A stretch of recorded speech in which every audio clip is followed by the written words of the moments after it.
It's time for high school baseball and softball on WJER Radio, the sports voice of the Valley. Today's game is brought to you by generous local sponsors, including Dover Break in Strasburg, your local Wendy's restaurants, Dover Philly Heating and Cooling, Kemp Insurance, Smartway Communications, Wood Electric, Omni Fiber, T-County Boxing Academy, your local McDonald's, Cleveland Clinic Union Hospital, DTS Screen Printing and Embroidery, Murphy & Company Insurance, Keim Lumber, and your local Subway restaurants. Watch the games live on the WJER Radio YouTube channel or on WJER.com/videos in partnership with Claxon Communications. Now let's go live to the ball field for today's game. Here are your WJER sports announcers.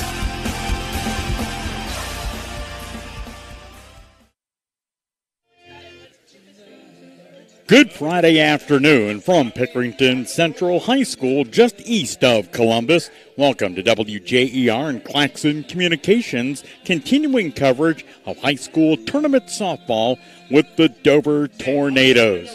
Dover doing battle with Logan Elm for a Division II regional championship and, more importantly, a berth in the state tournament coming up next Friday at Firestone Stadium in Akron.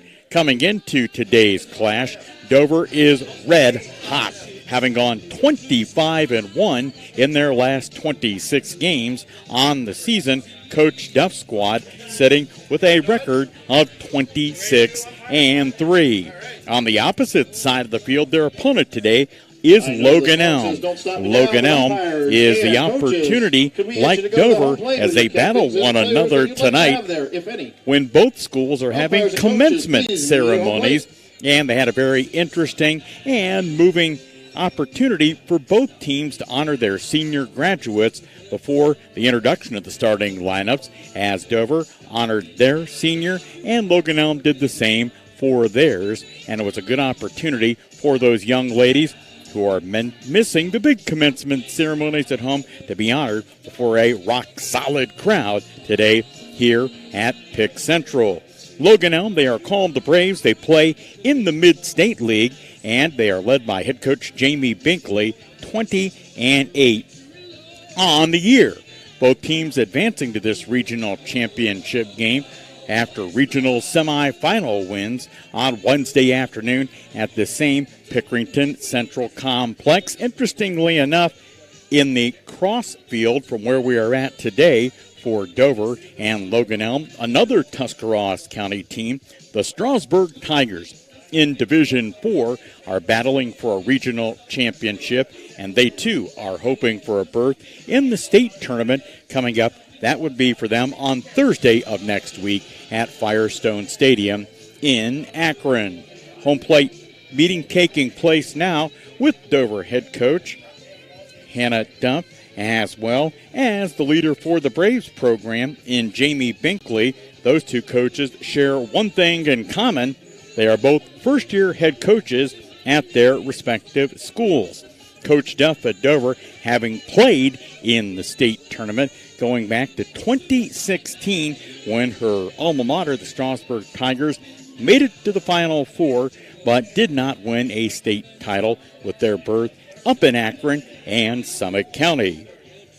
Our four-person umpiring crew for today's game: behind the plate, Maria Hottinger; at first base, Jose Travis; second base, Carly Tennant; and at third base, Aaron Nolan. Making the calls in tonight's game. High school tournament softball being brought to you by Dover Break, Omni Fiber, Dover Philly Heating and Cooling, DTS Screen Printing and Embroidery, along with Keim Lumber, Kemp Insurance, Smartway Communications, and McDonald's. Coming up as our Friday afternoon edition of the high school softball pregame show continues, we'll tell you more about both these teams, the Dover Tornadoes and their opponent today, Logan Elm. That's next on WJER Sports. Family owned and operated for more than 50 years, Dover Brake specializes in sales and service of everything involving automotive and heavy-duty brakes, along with a vast selection of truck parts and accessories. They also offer alignment, custom U-bolt bending, industrial sandblasting, bonding, and more. And now, you can find the parts you're searching for with a complete in-store inventory updated regularly at DoverBrakeInc.com. Safely shop and pay online and have your purchase delivered, or pick it up at Dover Brake, Route 250 in Strasburg, online at DoverBrakeInc.com. It's time to level up your service with Omni Fiber's 100% fiber internet. We're expanding our network to connect more communities to the power of fiber. Enjoy premium Wi-Fi, free installation, speeds up to 2 gig, and our 30-day money-back guarantee. Visit omnifiber.com/radio to learn more. Welcome to the Fiber Hub.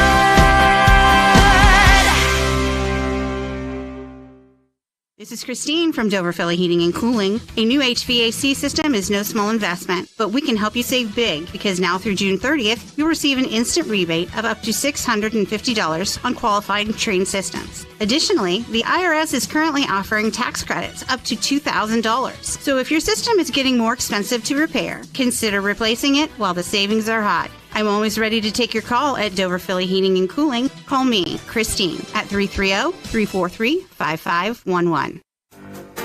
DTS Screen Printing and Embroidery is the place to go when you need to promote your team or business. They offer corporate apparel, custom apparel, letterman jackets, trophies and plaques, even banners and yard signs. Bring in your ideas and let DTS make them a reality. DTS Screen Printing and Embroidery, just across from the Brickyard Restaurant on Commercial Avenue Southeast on the south side of New Philadelphia. Find out more on Facebook.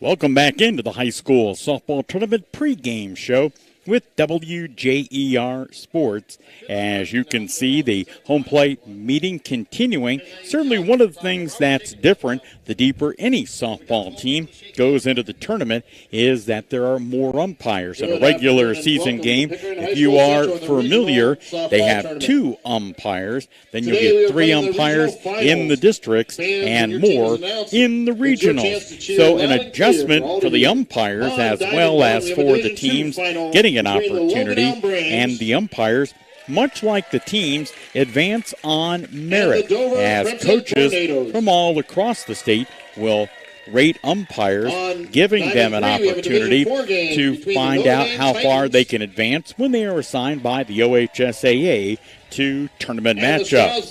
Thanks to our pregame and postgame sponsors, Cleveland Clinic, Union Hospital. Whether it's sniffles and sneezes or something more serious, world-class care is near you. Find your nearest provider at clevelandclinic.org/locations. That's clevelandclinic.org/locations. And our scoreboard sponsor, Keim Home Center.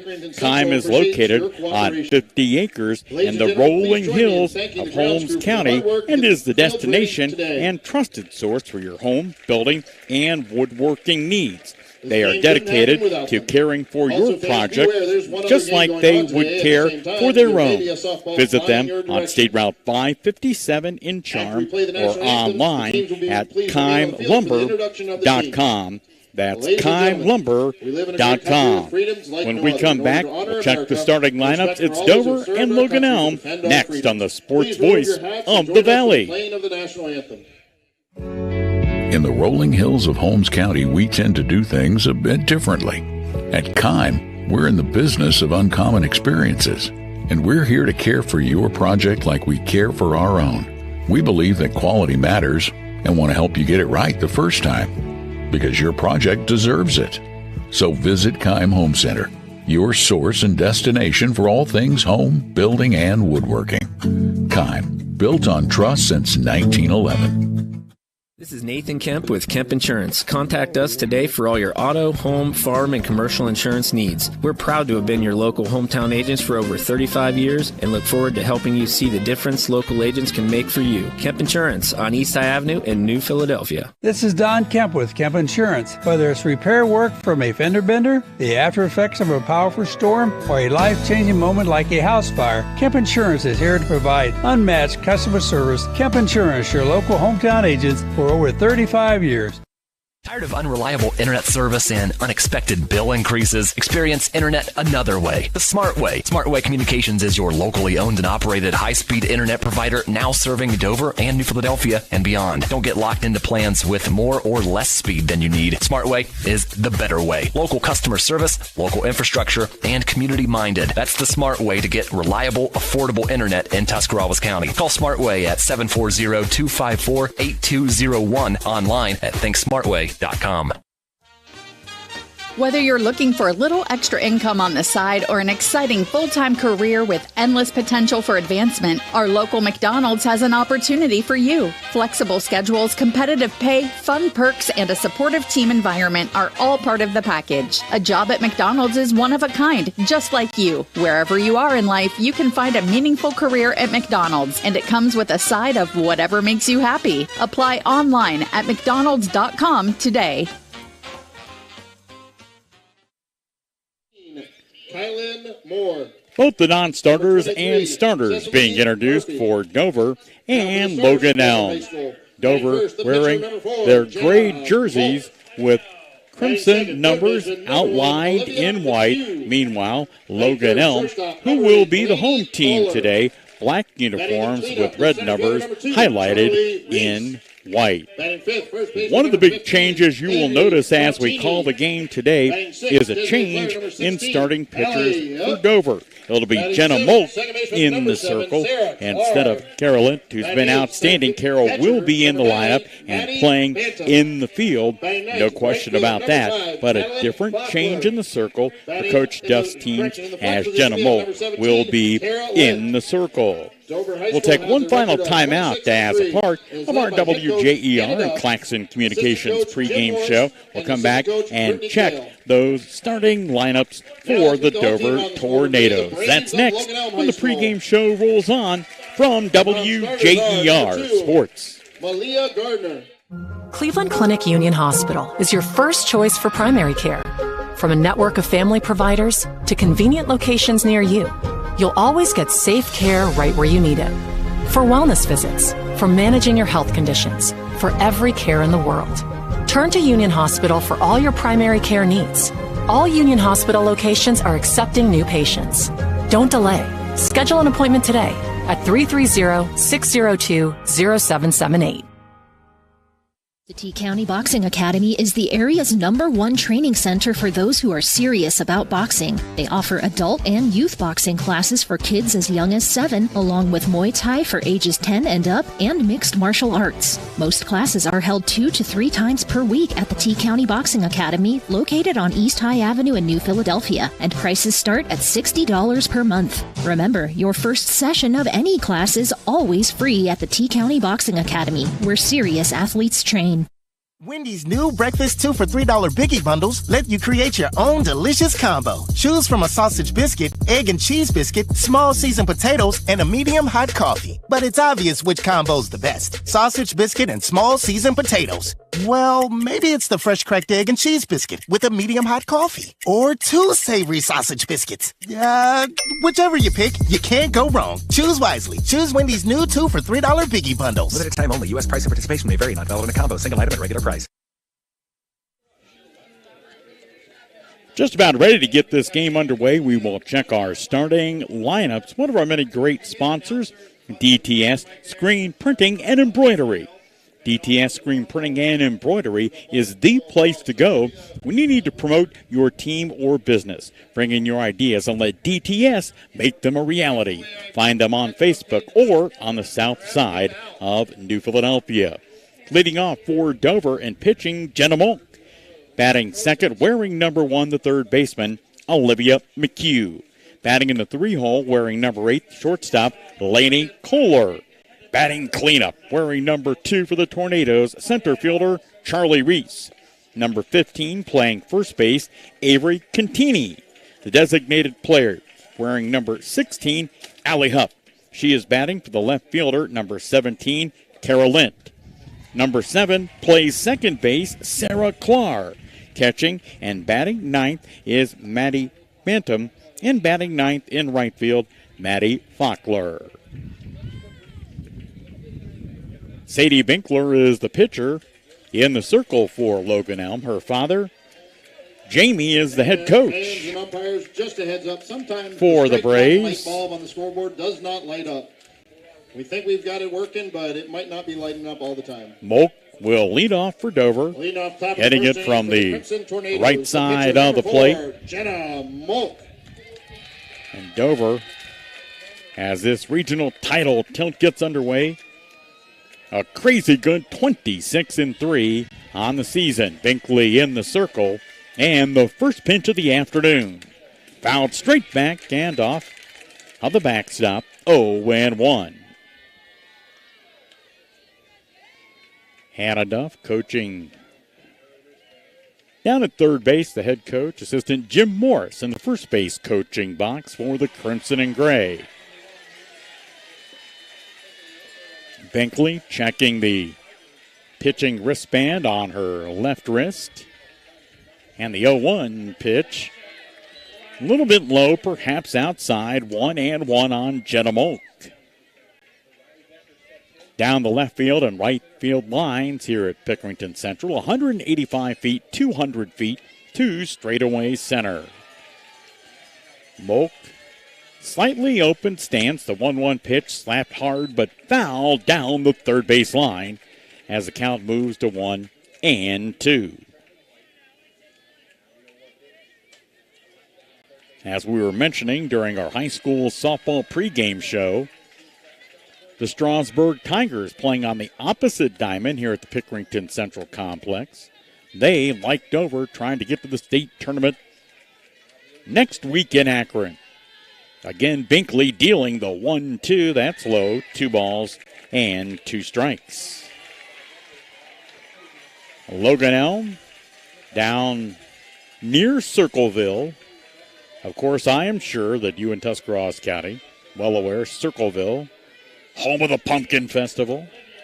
The 2-2 pitch from Binkley popped up foul, and that'll get out of play first base side. Dover's dugout on the first base line, while Logan Elm's obviously on the third base line. Moak climbs out of that right-handed batter's box. A good battle going between the two pitchers for their respective teams. Binkley ready, the sophomore, with the 2-2 pitch. That's fouled straight back. So the count will stay at 2-2. Should Dover win, they will be playing in the state semifinals coming up Friday of next week at Firestone Stadium in Akron. It would be the second state appearance by Dover in the school history. The 2-2 pitch, a swing and a miss. Binkley taking something off of that one, and Moak out ahead on the swing, 1 down in the top of the first inning. For our very casual high school softball fans here, if you're not aware, high school softball, a 7-inning affair. They do have a mercy rule in place. More on that momentarily as third baseman Olivia McHugh comes to the plate. First pitch high and a little outside for ball 1. I'd like to give a big shout out watching and or listening to our broadcast today. Proud Doverite Jason Hall. The 1-1 pitch just off the plate and outside for a ball. When you talk about Pickerington Central, they always do a great job hosting this event, and boy, the long line of outstanding athletes from Pickerington Central is, quite frankly, it's unbelievable. More on that in just a moment. The next pitch, that's off the plate as well. So 3-0 the count as McHugh tries to become Dover's first base runner of the afternoon. Kind of hugs that batter's line box near home plate, but steps out. Binkley tossing the softball around in her right pitching hand. And the 3-0 pitch. Fouled back and out of play, first base side as the count moves to 3-1.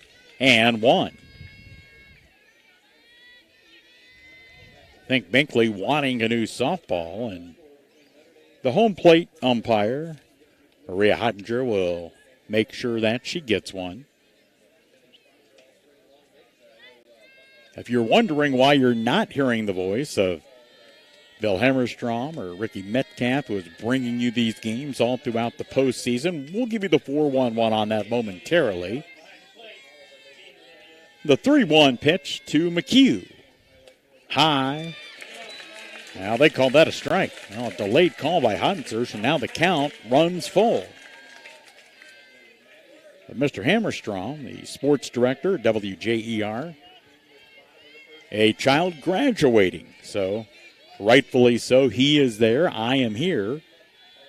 The count full on McHugh. The 3-2 pitch popped up foul, straight back and out of play. WJER Sports, thanking our partners Claxon Communications for helping to bring you the video part of this broadcast. Jacob, our producer, he's the one that makes everything look and sound good. I'm just here talking. The 3-2 pitch popped up foul and ranging over, and that ball falls in. So McHugh is going to get another opportunity after that foul ball third base line fell between sophomore third baseman Riley Wolf and the senior shortstop and Lindsey Van Hoos. And Coach Binkley probably not real happy about that. That should have been caught. The count stays at 3-2. McHugh temporarily out of that batter's box. Binkley checking her pitching wristband. And again, the 3-2 pitch. A swing and a miss. Binkley pumping her fist as she is retired via the strikeout. The first two Tornadoes. The Crimson Tornadoes, the shortstop, number 8, Lainey Kohler. Dover shortstop Lainey Kohler will come to the plate.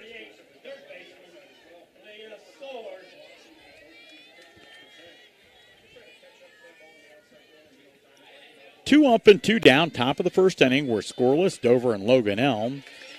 First pitch, a called strike, Anthony Ease on the outside corner. I really like her as a plate umpire.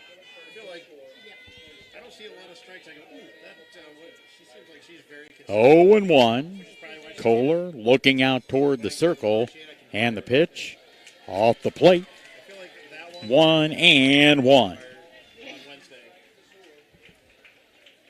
So we talked about the great tradition of athletics here at Pickerington Central. Probably right now the name most familiar to you is Cavaliers Super Six-man Karis Levert. He played his high school basketball here. The next pitch way outside in the left-handed batter's box. 2-1. I put it on the strike 3 to start just to see if maybe...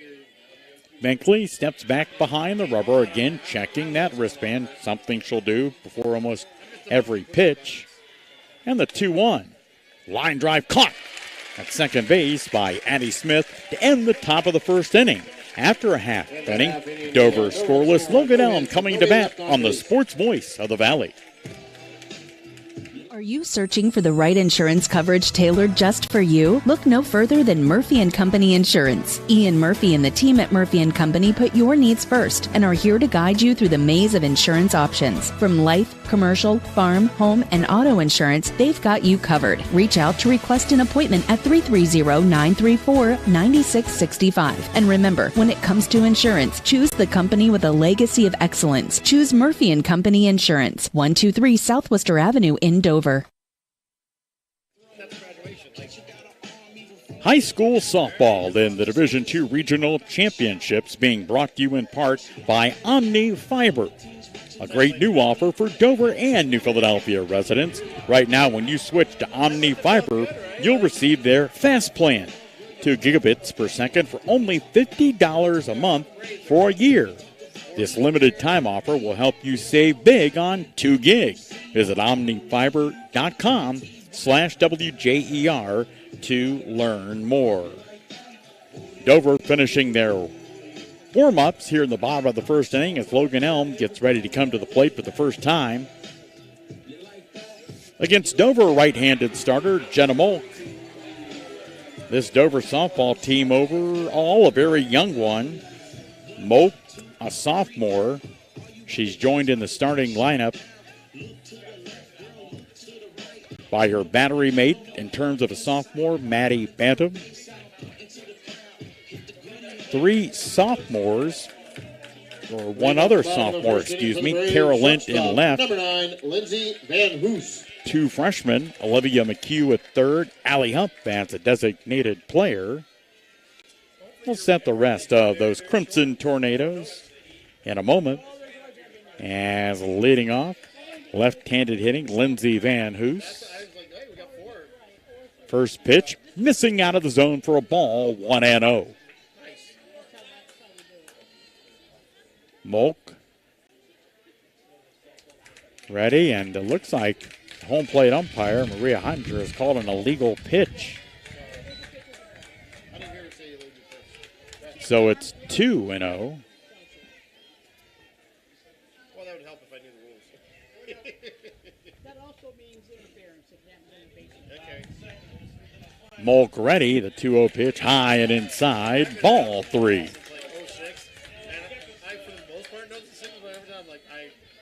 What is that again?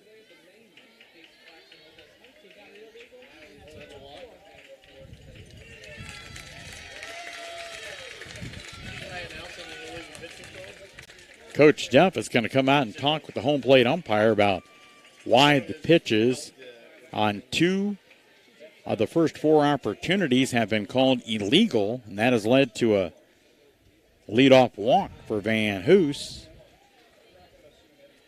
Duff with a continuing conversation down the first base line. And Duff will walk out along with Hottinger. So this will not count as a visit to the mound, as Ms. Hottinger going to explain why those pitches have been ruled illegal. The head coach for the Braves, Jamie Binkley, coaching down at third. So that'll bring the number 2 pitcher, and from a position perspective, it is Molk's opposite number, Sadie Binkley, the sophomore, and daughter of third base coach Jamie Binkley. So Logan Elm trying to advance the runner at first. Molk's first pitch, high and outside for a ball. A jump off the first base bag by Van Hoos, but she's quickly back to the bag. 1-0. Molk ready. The next offering called strike.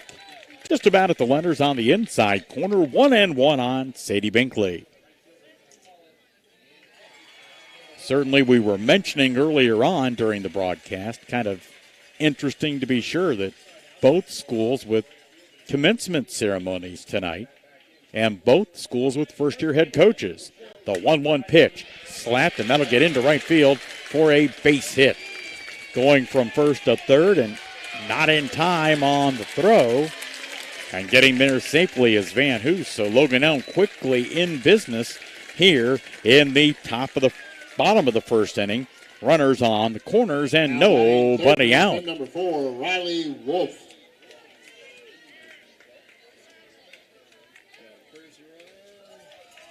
We're going to get a courtesy runner at first base. Coach Binkley down talking with the home plate umpire, Maria Hottinger, about just that.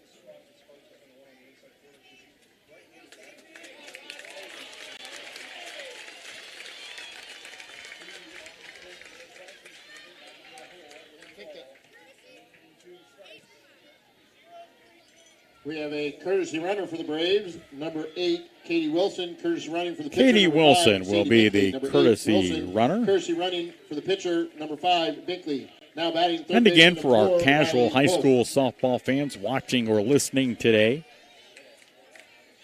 high school softball has the reentry rule. Wilson going to steal second. What does that mean? Oh, right by the dugout. Oh, it went into the dugout. That's kind of rude. Yeah, it rolled off the netting and then into the dugout. So now 2 runners in scoring position. So when we talk about that reentry rule, more on that. A swing and a miss. Count evening up at 1-1 on Wolf, the third baseman, and the number 3 hitter. But each player is allowed a reentry. So Binkley, who's the pitcher who got the base hit, will be back in the circle in the top of the second inning.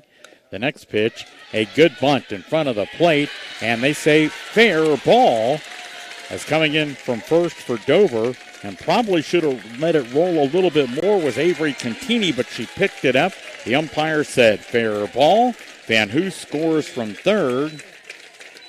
And the courtesy runner, Katie Wilson, goes to third base. Wolf, meanwhile, hustles down to second. And is credited is Wolf with an RBI, 1-0, Logan Elm. That'll bring the first baseman, J.C. Clifton, to the plate. First pitch from Molk, high, trying to score the flip. The tag at the plate, it's safe. Molk can't hang on to the softball, and in the bottom of the first inning, some of the wheels loose for Dover. So Wilson scores. It's 2-0 Logan Elm. And advancing to third, Riley Wolf. So 2 illegal pitches to the leadoff hitter, which led to a walk. Put a runner on. A bunt that was perhaps fielded a bit too soon. And then a wild pitch, all leading to a pair of Logan Elm runs. So the Braves from Pickaway County, an early 2-0 lead in the bottom of the first inning. The first baseman, J.C. Clifton, after talking to her head coach, Jamie Binkley, climbing back into the box. Dover going to see if they can work out of this without any further damage. Down by a pair. The next pitch, a called strike. Grabbing the outside part of the plate. 1-1. They paid their money for a game. You got to slow it down to get full value. That ball bounced foul down the first base line. 1-2 as Avery Contini, the junior, tried to get over there and grab it. 1 ball, 2 strikes.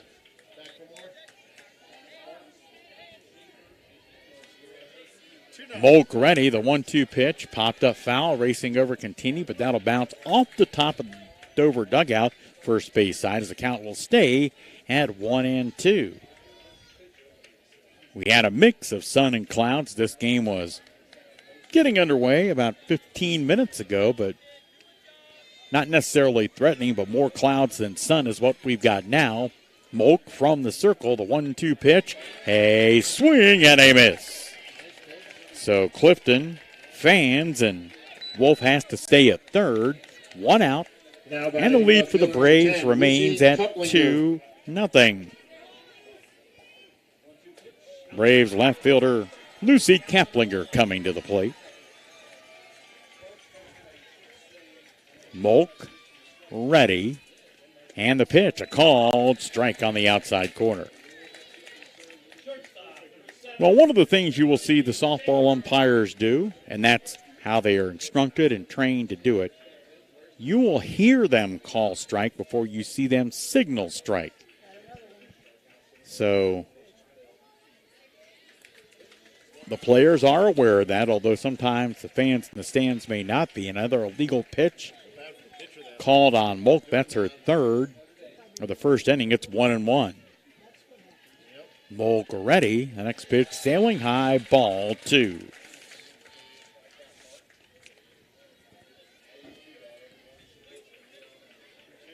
Molk stepping behind the rubber, now quickly back on. Checks in with her battery mate, Maddie Bantam. The next pitch outside, ball 3. Thanks to the T-County Boxing Academy, they are the area's #1 training center for those who are serious about boxing. They offer a variety of classes for youth and adults, along with supplements for the best workouts possible. The T-County Boxing Academy, East High Avenue in New Philadelphia. Molk's next pitch, a called strike. You can follow them on Facebook, the T-County Boxing Academy. 3-2. Molk ready in the circle. And the pitch. Fouled into the dirt at home plate. The count will stay at 3-2.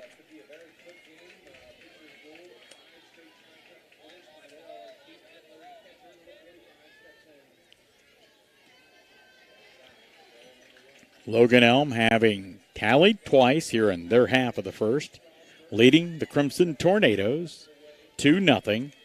Again, the 3-2. A little outside, a little high, ball 4.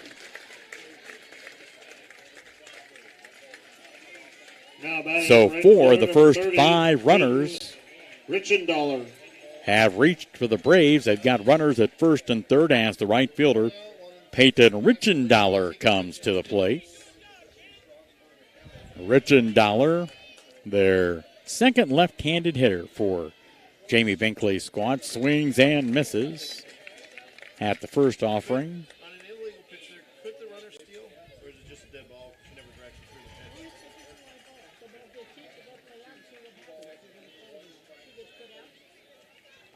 We'll see if they put Kaplinger in motion from first. The next pitch, a called strike 2. Wilson stole second when Van Hoos was on third. So far, we haven't seen that action now with Kaplinger at first and Riley Wolf at third. The next pitch,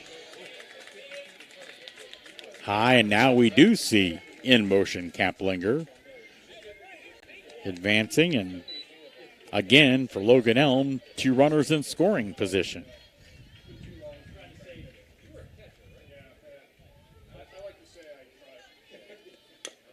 The pitch, a slow roller, and this time Dover lets it roll foul as Jenna Molk comes over to the first base line and has it bounce foul.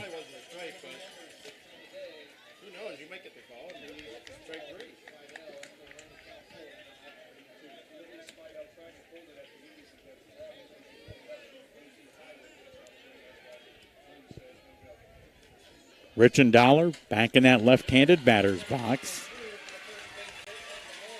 1-2 the count. Molk ready. And the pitch. Fouled off and out of play, third base side. The count staying at 1-2. Looking ahead to the Crimson Tornado, top of the second. 4, 5, and 6 in Coach Duff's batting order. Charlie Reese, Avery Contini, and Allie Hupp. The 1-2 pitch, a swing and a miss as Molk that time doing a good job of changing speeds, and Richendaler way out in front of it. 2 outs in the inning. Batting center fielder number 1, Taylor Fowler. That'll bring Taylor Fowler to the plate. She and her sister, Tia Fowler, both in the starting lineup for the Braves. Molk's pitch to her, called strike on the outside corner. 0-1.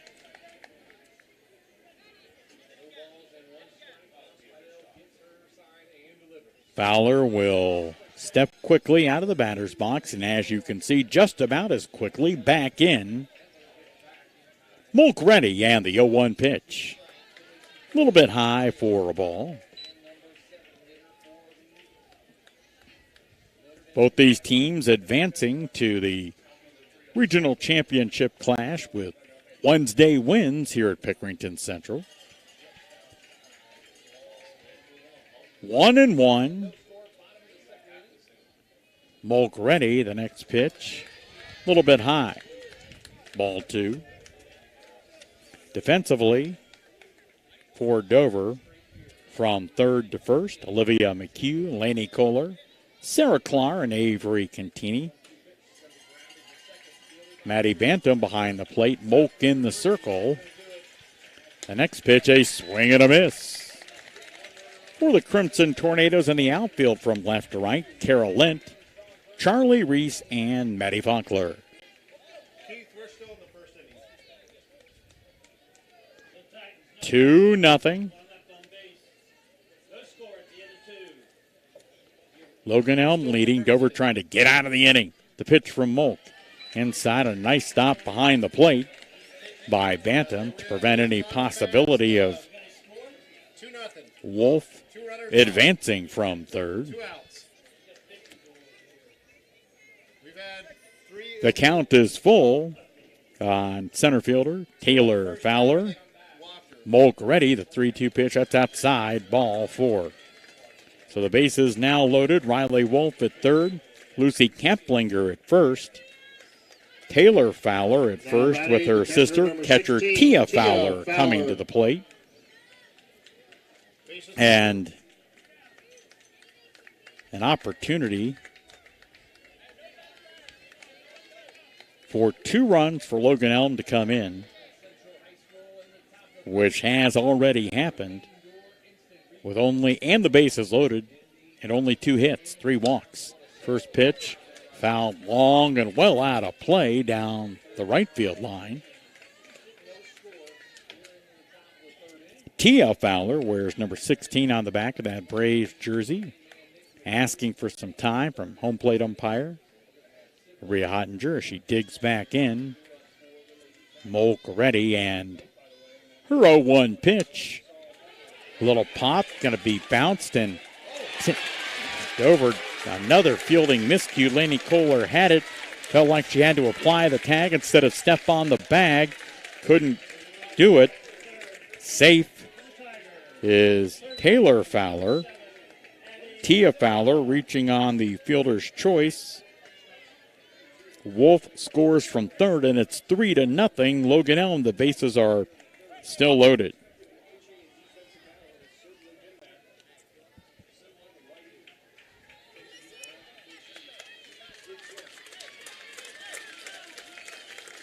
We have a courtesy runner for the Braves, number 21, Kimmy Petty, courtesy running for the catcher, number 16, Tia Fowler. Number 21, Petty, courtesy running for the catcher, number 16, Fowler. Now batting, designated player, number 7, Brittany Lane. The designated player, Brittany Lane, coming to the plate. Lane batting for the second baseman, Addie Smith. Bases loaded with Braves, 3-0 Logan Elm, and first pitch down low in the dirt, and a nice job at home plate by Dover's Maddie Bantam from preventing that getting to the backstop. Dover trying to get an out here, and that pitch low and inside, and spinning in the dirt toward the backstop. Bantam quick to recover, but the count 2-0. Well, simply put, it hasn't been a good bottom of the first inning for Dover. But there's a long way to go in this one. The next pitch, a swing and a miss.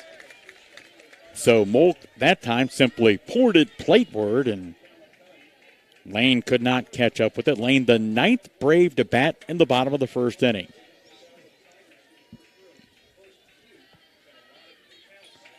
The next pitch bounced back to Jenna Molk. She throws on to first, and that ends the first inning, but not before Logan Elm scores 3 times. After 1 inning, the Braves 3, the Crimson Tornadoes scoreless on the Sports Voice of the Valley. 1 hit with 3 runners.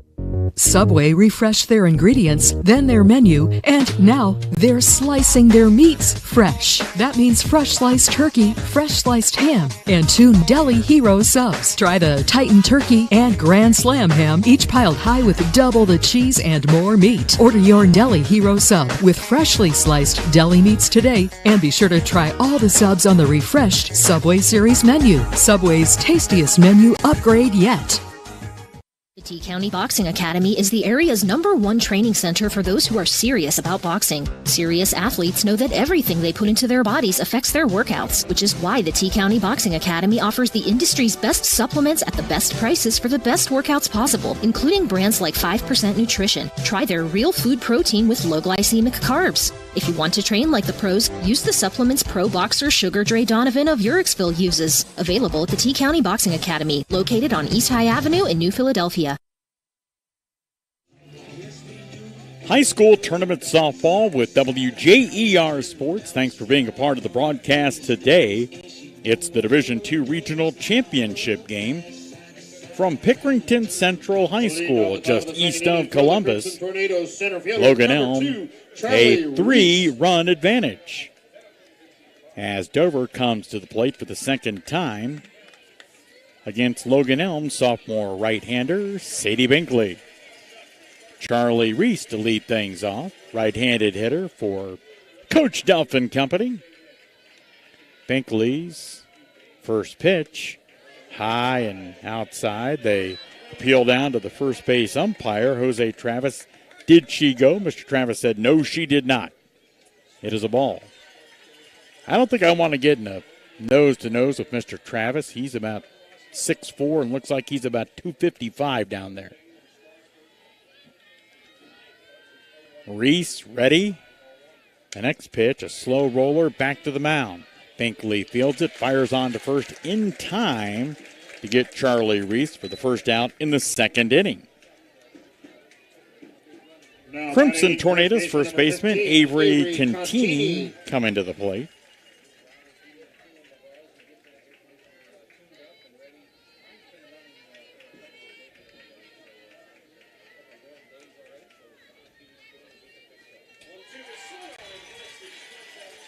Binkley in the circle, ready. The pitch a little bit low for a ball. Cantini takes a stride out of the batter's box, a big practice swing, and climbing back in. 1-0. Dover would love to get on the scoreboard here in the second and begin to climb back into this.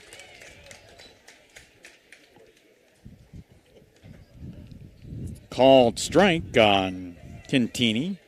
As the count evens at 1-1. After a tough bottom of the first when they gave up 3. Want to start fighting back ASAP. The next pitch, slapped to short. Bobbled. The throw to first base is going to be wide, and reaching first on the throwing error by Lindsey Van Hoos is Avery Cantini. So Dover's got their first runner on this afternoon. Now batting does that'll bring number the 16, Allie Hupp. Talented freshman and designated player Allie Hupp to the plate. Hupp, as we saw in the regional semifinals, home run power.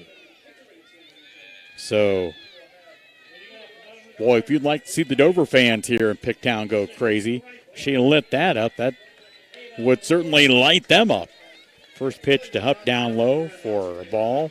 Hupp with a lanky build, swings it from the right side, 1-0. Binkley checks that wristband. And the 1-0 pitch to Hupp. Outside ball 2. Defensively for Logan Elm. From third, the opposite way in the infield, Riley Wolf at third, Lindsey Van Hoos at short, Addie Smith at second, and J.C. Clifton at first. The 2-0 pitch. Up swings and misses. The catcher is Tia Fowler. Pitcher Sadie Binkley in the circle. The outfield from left to right, Lucy Keplinger, Taylor Fowler, and Peyton Richendollar. The 2-1 pitch, a swing and a miss by Hupp as she went from ahead in the count to 2-0 to quickly 2-2. One out, and a Dover runner at first, and Avery Cantini, who reached on an error. Hupp trying to battle back with the count, 2 balls, 2 strikes. The next pitch Missing just off the plate and outside. Ball 3. Yeah, Charlie was loud. On deck, the second baseman, Sarah Clark. So Hupp trying to keep this top of the second moving for the Crimson and Gray. The next pitch from Binkley popped up foul. That'll get out of play to the first base side.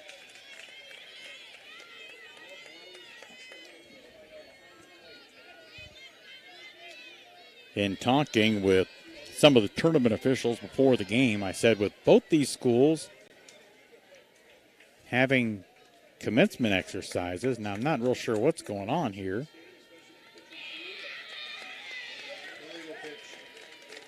They're going to call an illegal pitch on Sadie Binkley. Well, that will turn into a walk up to first base because of the walk. Cantini will advance to second as Sarah Clark gets ready to come to the plate. And now here comes Jamie Binkley out of the Logan Elm third base dugout. And I'm sure he and Coach Duff say we've seen 4 illegal pitches called in the first inning and a half. That's more than we've seen all season combined. I'm not saying it's the wrong call. I'm just saying sometimes you don't see that in the regular season. So Dover trying to climb back into this affair. Top of the second. They trailed 3-0. Sarah Clark at the plate. Nice bunt down the third base line. Fielded the throw to third base in time. Boy, a nice defensive play to get the lead runner in Cantini. Hupp goes to second. Clark advancing to first on the fielder's choice. Now 2 outs in the inning. Now batting the catcher, number 9, Maddie Bantam. That'll bring Maddie Bantam to the plate. But as I was talking about in discussing with tournament officials, was there any consideration of moving this game, say, to tomorrow because of commencement exercises tonight for both Dover and Logan Elm? Binkley's first pitch, and Bantam holds up, sails high for a ball, and from what I was told, the reason that apparently that wasn't a part of the consideration is because Pickerington Central's having their commencement tomorrow, and they didn't feel like they would have had the staff to host this event tomorrow instead of this afternoon. Maddie Bantam, the number 8 batter, swings and misses. Dover, 2 outs, top of the second, trailing 2-0. Runners at first and second. It's Allie Hupp at second. Sarah Clark at first. Bantam trying to keep this inning moving here in the top of 2. The 1-1 pitch, a slow roller. It'll be off the glove, and they're not going to get anybody.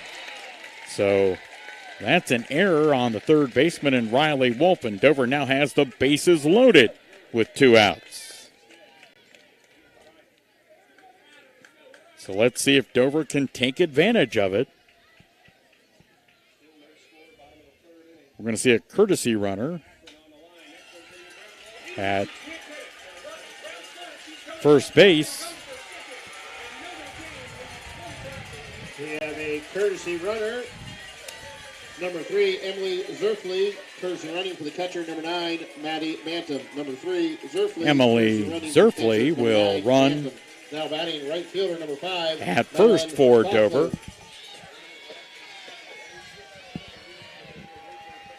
That'll bring Maddie Faulkner to the plate. Bases jammed with tornadoes. First pitch to Faulkner. Boy, wow, they called that a strike. That pitch looked high. But the umpiring crew doesn't ask my opinion. No 1 on Maddie Faulkner. Binkley ready. In the circle, the sophomore right-hander from Logan Elm. The next pitch, that's high for a ball. So it's Hump at third, Clark at second. Zerfley, the courtesy runner, at first. 1 ball and 1 strike. Faulkner ready. The pitch, a swing and a miss. 1-2. Now, a base hit out of the infield, probably going to score 2 here, depending upon where it falls for the Crimson Tornadoes.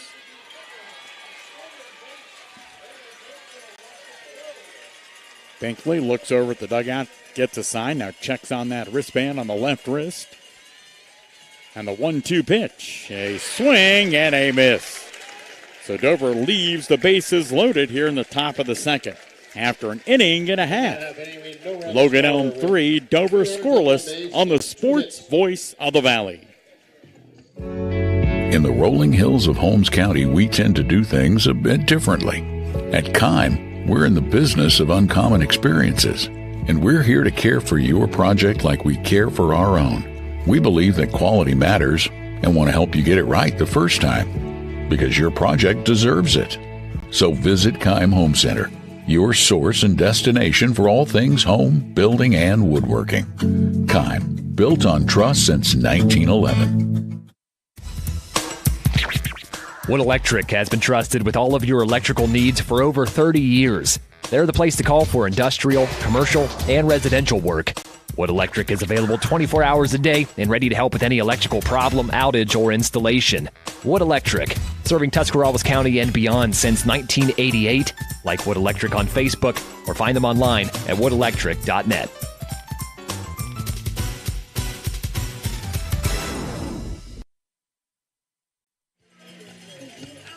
The bottom of the second inning has arrived here at Pickerington Central High School. It is the Division II Regional Championship between the Dover Crimson Tornadoes and Logan Elm. Bill Morgan, happy to have you along as you share our video and audio broadcast today. And thank you for being a part of that, and thank you to our sponsors, including our Fitzgerald family-owned Subway restaurant, Subway Eat Fresh. And they sponsor our player of the game that we'll select at the end of this afternoon's contest. Lindsey Van Hoos to lead it off at the bottom of the second against Dover's Jenna Molt. Slaps at it and fouls it.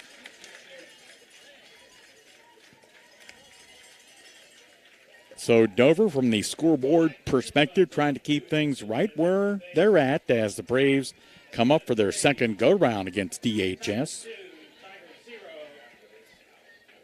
Down by 3-0.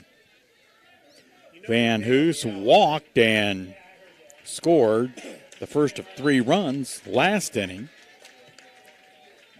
Got ready to slap it.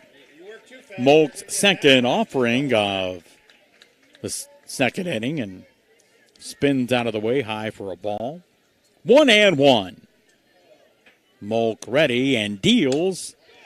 Rolls it to short. Picked up.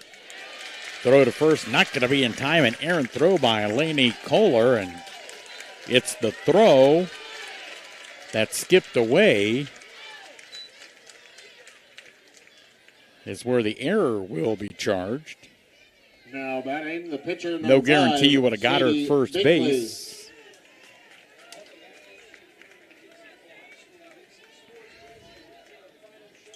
That'll bring Sadie Binkley. Binkley had 1 of 2 Logan Elm hits in the 3-run first. Katie Wilson was a courtesy runner for her and would eventually score. So Van Hoos out at second, lifts a fly ball into right center, backpedaling and making the catch. Charlie Reese tagging and going from second to third. Is Van Hoos, 1 out in the inning, but a brave runner at third. Now batting third baseman number 4, Riley Wolf. That'll bring Riley Wolf to the plate. Wolf, who had the other of the 2 Braves base hits back in the first on a bunt single, was credited with an RBI. Wolf slightly crouched from the right side and swings and misses as Molk looks to be putting a little more go-go juice on that ball. 3-0 Logan Elm. Bottom of the second inning.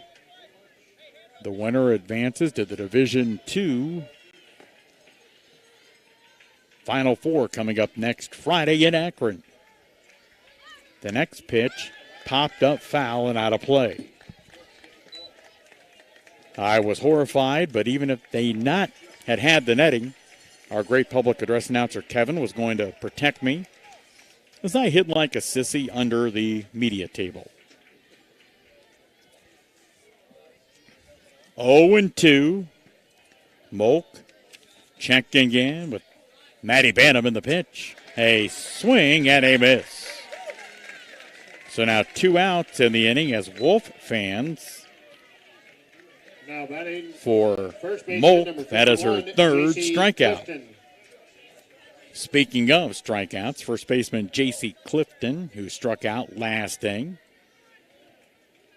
At the plate now, where's number 51 on the back of that Braves black jersey? Molk ready in the circle in the pitch. Foul down the third base line. Hustling over to grab it. Olivia McHugh from her playing spot at the hot corner. One of 2 Dover 9th graders in the starting lineup. Now, there's not too many opportunities, especially in the bigger school level, for freshmen to be playing in a regional championship game, but McHugh and Allie Hupp getting that opportunity. There's a line drive, base hit down the right field line. That's another Logan Elm run. Scoring from third is Van Hoosen. It's 4-0 Braves. Clifton with the RBI. 2-out base hit. Now batting left fielder number 10, Lucy Keplinger. Lucy Keplinger will come to the plate. Keplinger, like a number of Logan Elm players, reached back in the first on a walk. Was left on base at third. Molk ready in the circle, and the pitch, that's hit on a fly down the right field line and falling foul. Right fielder Maddie Bachler giving chase, as was the second baseman Sarah Clark, the first baseman Avery Cantini. So the top third, 3-run home run in the bottom of in the first inning.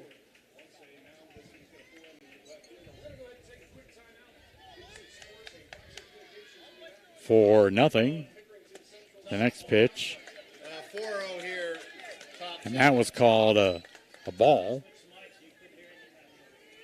Can you hear it now with the other mic? No. Oh. Just the one facing. Okay.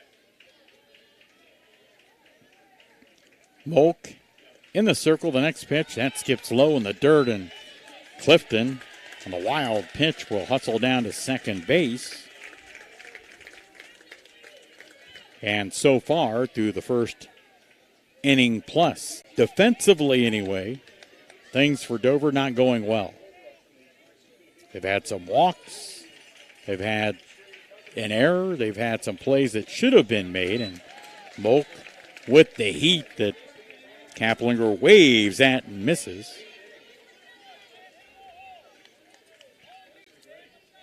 Two balls, 2 strikes.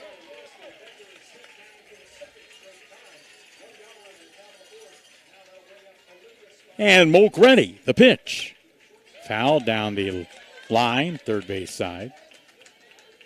Jamie Binkley, the head coach, in his first year guiding the Braves program as head coach, as Coach Duff is at Dover. Of course, she was an assistant there before being promoted to the head coaching spot. Molk back behind the rubber near the back of the circle. The next pitch, a swing and a miss. Dropped, but Dover will throw it on to first to retire Keplinger and in the bottom of the second. After 2 in Pickerington, Logan Elm leading Dover 4-0 on the Sports Voice of the Valley. One hit with 1 runner left on base. Tired of unreliable internet service and unexpected bill increases? Experience internet another way, the smart way. Smart Way Communications is your locally owned and operated high-speed internet provider, now serving Dover and New Philadelphia and beyond. Don't get locked into plans with more or less speed than you need. Smart Way is the better way. Local customer service, local infrastructure, and community-minded. That's the smart way to get reliable, affordable internet in Tuscarawas County. Call Smart Way at 740-254-8201, online at thinksmartway.com. Katie, I don't know how you get to work so early, and you even have time to stop at McDonald's. It's so quick with the McDonald's app. I order and pay from home, pull into the pickup spot, and they bring my food right out. Or I can just run in and grab it from the pickup area. I always remember the app once I'm already at McDonald's. But that's okay. Just use it when you order at the drive-thru or inside. Open the app, get your code, and you'll earn points toward free McDonald's food. Plus, the app is loaded with daily deals. Suddenly I'm having a Big Mac attack. That sounds good. I'll order it from my app. The McDonald's mobile app. I'm loving it.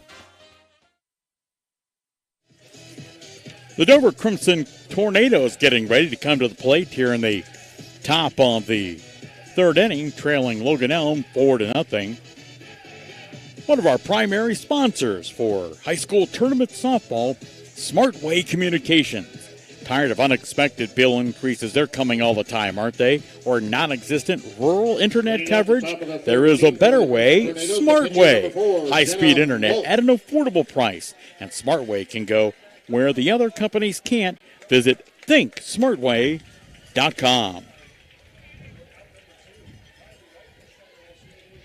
So Dover working their way back to the top of their lineup with pitcher and leadoff hitter Jenna Molk beginning the third inning. Dover down 4-0. Molk swinging and missing at Binkley's first pitch.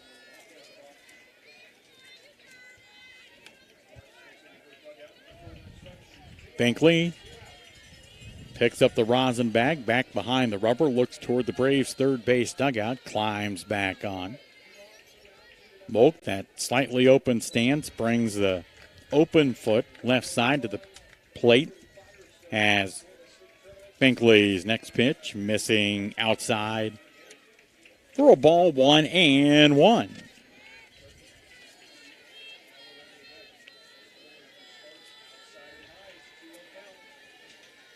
Binkley ready. The pitch, that's way high and outside. Ball 2. My thanks this afternoon to WJER Sports Director Bill Hammerstrom, along with WJER General Manager Amy Smith. As I mentioned on social media, kind of making the call to the bullpen yesterday because the folks who would normally broadcast these games not available tonight. So thanks to Bill and Amy for involving me.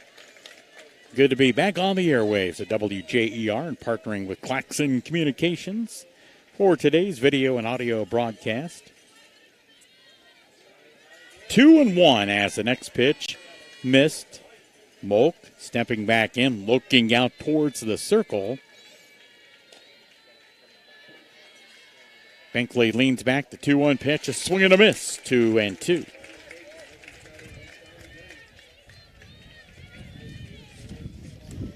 Certainly for the Dover baseball team, a tough loss yesterday in the district championship game.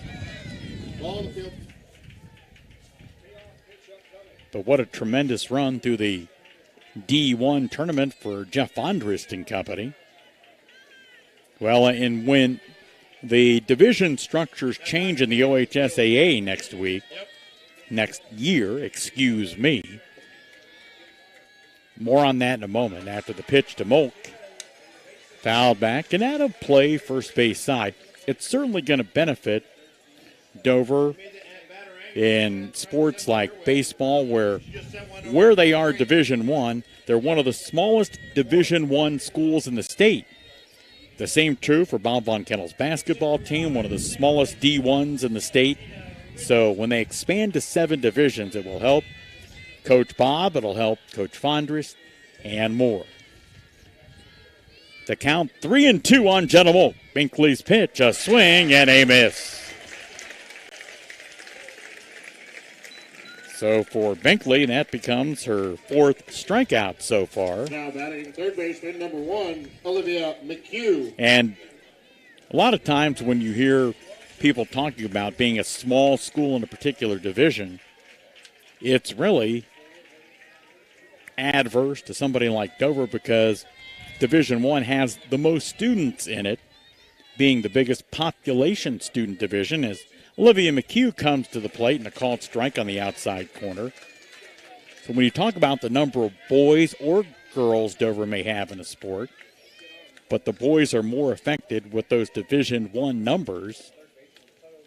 Back on that in a moment after the 0-1 pitch to Olivia McHugh, the Crimson Tornadoes third baseman. That ball smacked but fouled down the third baseline, but I don't know the exact enrollment numbers for Dover and the boys there, but here's what the bottom line is. Let's say for the sake of the argument it's 280. Well, when you look at the gigantic schools in Division I where they might literally have 800 boys, Dover can be outstanding, which they are in basketball and baseball. The next pitch outside and low. But when you're battling against schools that have 800 boys, you're outnumbered by more than double your student population. It's hard to compete in the tournament. And frankly, it's not fair. 1-2. The next pitch. I'm going to say she checked the swing. They're going to appeal, and they call out strike 3 on Olivia McHugh. So 2 up and 2 down for Dover in the top of the third inning. Number 8, Lainey Kohler.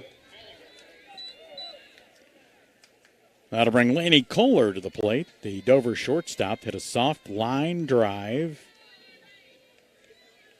that was caught by the second baseman, Addie Smith, the junior for the Braves, to end the first inning. But again, that's all changing next school year when you will see most sports go to 7 divisions. It will definitely be advantageous to Dover.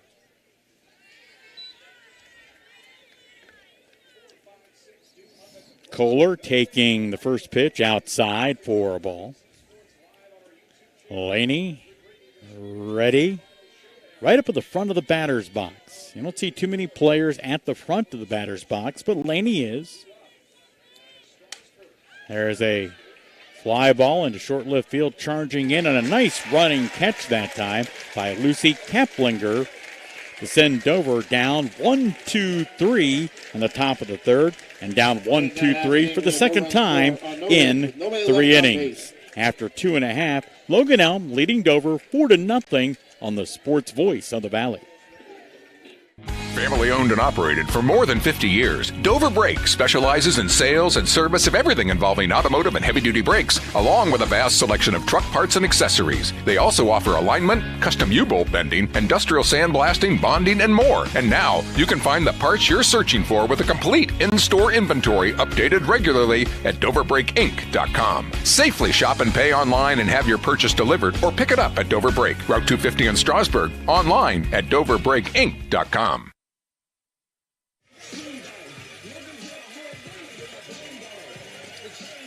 Bottom of the third inning, you see Dover head coach Hannah Duff talking things over with home plate umpire Maria Hottinger. So we will check lineup changes for Dover. We might be about to see a change at pitcher. We will see momentarily, and we will. It'll be Kara Lint going into pitch for Dover. Entering the game from left field to pitch for Dover is number 17, Kara Lint. Now pitching number 17, Kara Lint. Lint, a sophomore. And, boy, you go back to that district championship game against Steubenville. She struck out 20 of the 21 Big Red batters in that contest.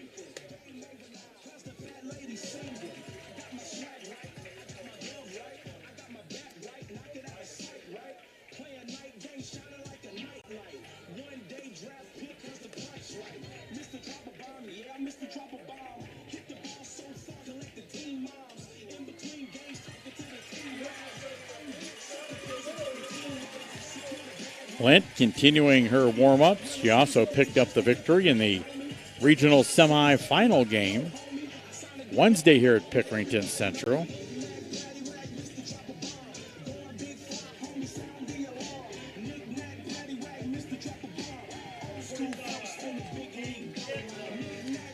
So Jenna Molk will go to center field. Charlie Reese will leading off the bottom of the shift third inning for to right. the Braves, right fielder number 30, Peyton Richendaler. And I believe we're going to have Maddie Faulkner in left. Check that momentarily. Peyton Richendaler leading off here in the bottom of inning number 3. Richendaler struck out against Jenna Molk back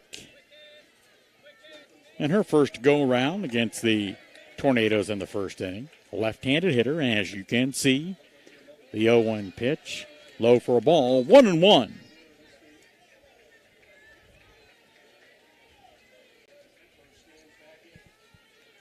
Dover down 4-0. But still a long way to go, not even halfway through. Richendaler, fly ball into left field. That ball caught by the Tornadoes. Now batting number 1, center fielder, Taylor That'll bring Fowler. Taylor Fowler, one of the Fowler twins. She walked and was left on base back in that 3-run Logan Elm first.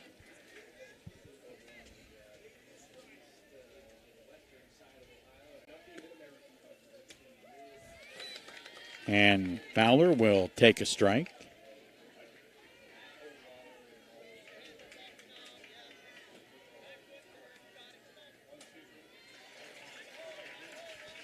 A long look in by Kara Lent, and the pitch, a swing and a miss as Kara comes into the circle here in the bottom of the third inning and quickly humming.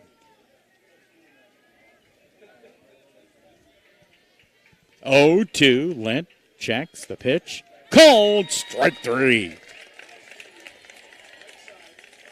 So 2 up and 2 down. Now batting the catcher, number 16, Tia Fowler.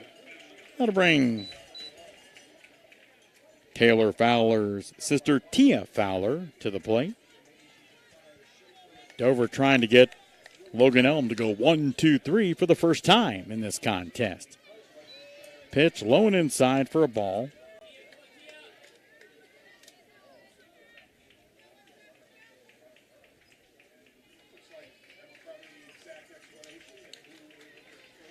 One and 0 for the right-handed hitter. The next pitch, a swing and a miss from Lent.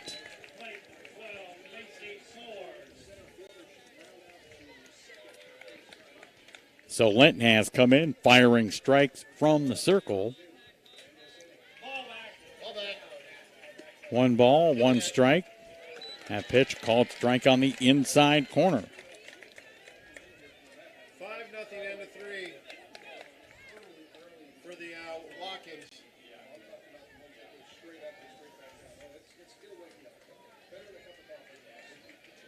Lent with a long look in, the 1-2 pitch.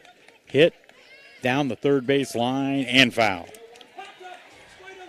McHugh was over there quickly, but that ball was foul.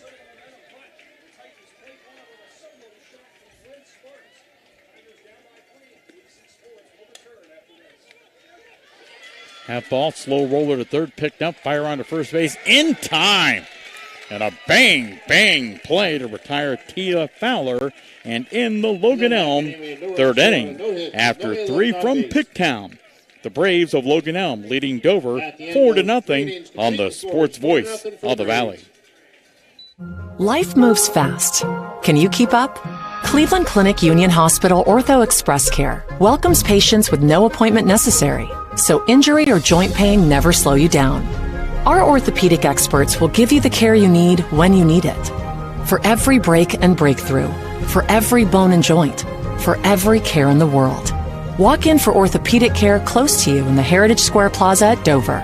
Learn more at unionhospital.org/orthoexpresscare. This is Nathan Kemp with Kemp Insurance. Contact us today for all your auto, home, farm, and commercial insurance needs. We're proud to have been your local hometown agents for over 35 years and look forward to helping you see the difference local agents can make for you. Kemp Insurance on East High Avenue in New Philadelphia. This is Don Kemp with Kemp Insurance. Whether it's repair work from a fender bender, the after effects of a powerful storm, or a life-changing moment like a house fire, Kemp Insurance is here to provide unmatched customer service. Kemp Insurance, your local hometown agents for over 35 years. Reaching toward the midway point of today's contest between Dover and Logan Elm, I'm Bill Morgan. Happy to have you along with WJER Sports and Claxon Communications. Logan Elm leading Dover 4-0. Our local Subway restaurants are proud to recognize excellence in each athletic contest that we air with WJER, the Subway Player of the Game Award. At the conclusion of today's game, we'll name our Subway Player of the Game, and that athlete will enjoy a great meal from our Fitzgerald family-owned Subway restaurants. Subway, eat fresh. Leading off for Dover in the top of the fourth inning, Charlie Reese chops it foul down the third baseline. Grounded out back to the pitcher. In the first inning, Charlie defensively began the game in center field when they made the pitching change. Last inning, she went from center to right. 0-1 for the right-handed hitting. Dover Jr. The next pitch fouled into the dirt at the plate. The count is at 0-2.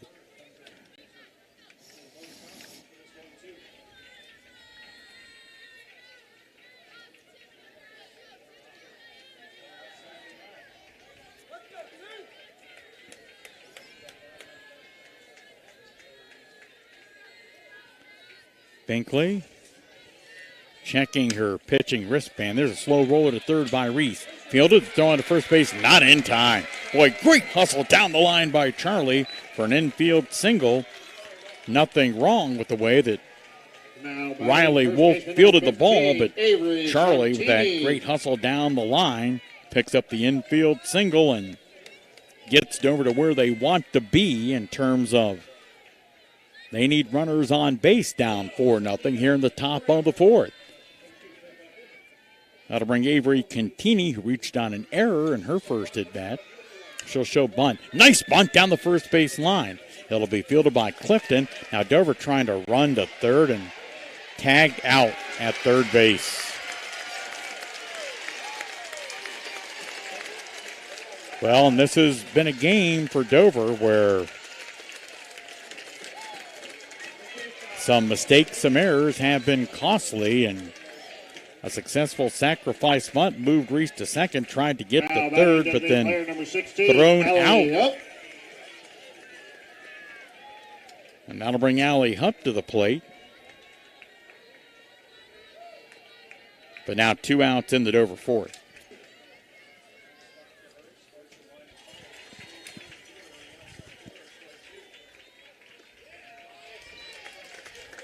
First pitch to Hupp, who walked in her first at-bat, called strike on the outside corner. And I don't know, as Reese was trying to advance to third, whether she did that on her own, whether Coach Duff waved her over, not sure. The 0-1 pitch. Outside and low for a ball.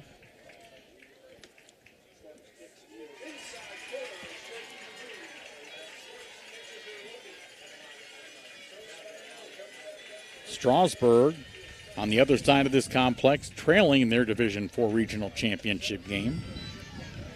The next pitch on a rise ball, high for a ball.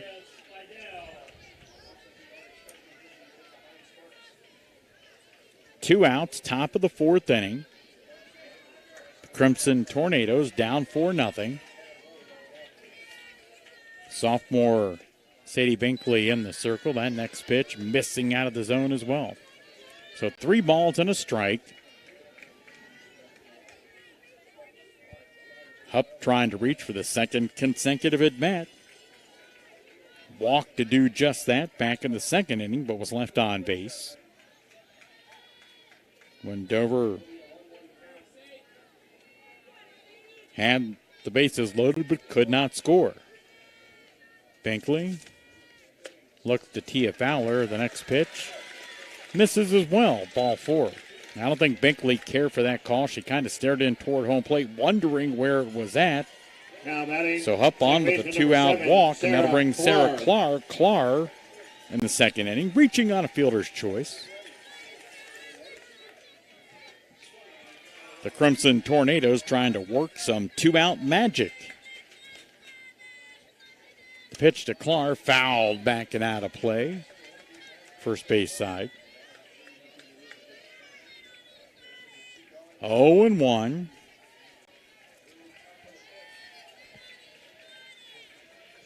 Clark showing some bunting possibly from the right side.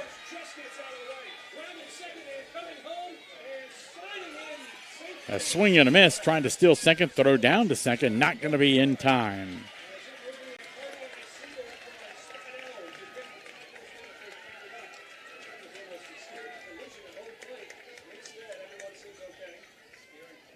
So a runner at second, 2 out. The scoreboard showing 0-2. Binkley ready and sends that 0-2 pitch plateward low and outside for a ball.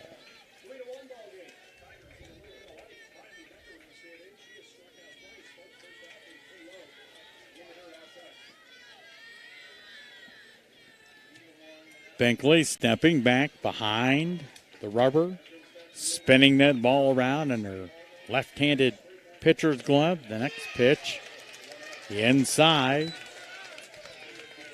2 balls, 2 strikes on Clark.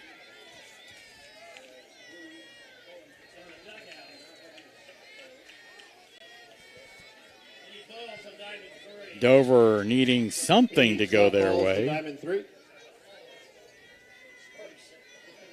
So far, that hasn't happened for the most part. They trail 4-0. The 2-2 pitch from Binkley. Outside and high, ball 3.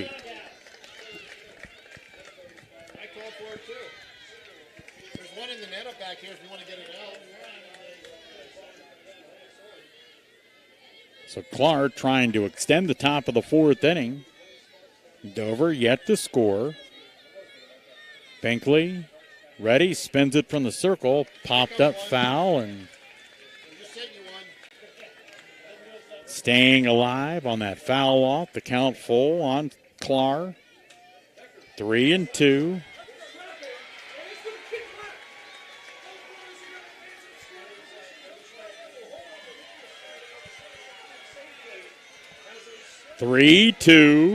Clark ready in the box. Binkley ready in the circle. The pitch. Fouled straight back. A battle going on between Dover's Clark and Logan Elm's Sadie Binkley.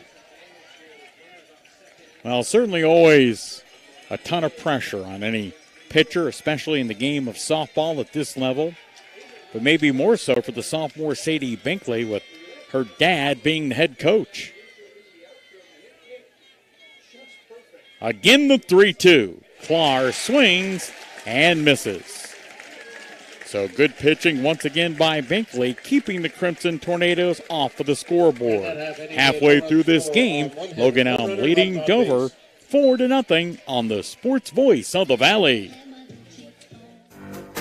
DTS Screen Printing and Embroidery is the place to go when you need to promote your team or business. They offer corporate apparel, custom apparel, letterman jackets, trophies and plaques, even banners and yard signs. Bring in your ideas and let DTS make them a reality. DTS Screen Printing and Embroidery, just across from the Brickyard Restaurant on Commercial Avenue Southeast on the south side of New Philadelphia. Find out more on Facebook. You have to refresh to be fresh. And at Subway, they're always evolving to serve up craveable food and a great workplace. Subway is committed to nurturing talent and growing careers. Whether you'd like to become a part-time sandwich artist or if you're looking for a career in management, Subway wants to meet you. Subway's mission is to fuel your potential with competitive wages, flexible hours, opportunities for benefits, even a meal plan to keep you feeling fresh and full. Apply today by visiting Subway.com and clicking on Careers. Dover trailing Logan Elm 4-0 as the Braves come to bat against the Crimson Tornadoes in the bottom of the fourth inning. WJER thanking Wood Electric. They've been trusted with all your electrical needs for over 30 years. They're available 24 hours a day and are ready to help with any electrical problem, outage, or installation for industrial, commercial, or residential work. Find them online at woodelectric.net. That's woodelectric.net. Leading off for Logan Elm, the designated player, number 9 batter for Jamie Binkley's team, Brittany Lane, swinging and missing it. Carolyn's first pitch in her second inning of work. The next pitch, sailing just outside for a ball. That Strasburg scored 3-1 in the middle of that game, but the Tigers got a couple of runs on trying to tie this game up. Lint ready to deal from the circle with that 1-1 count. Fouled straight back off the bat to Brittany Lane, 1-2.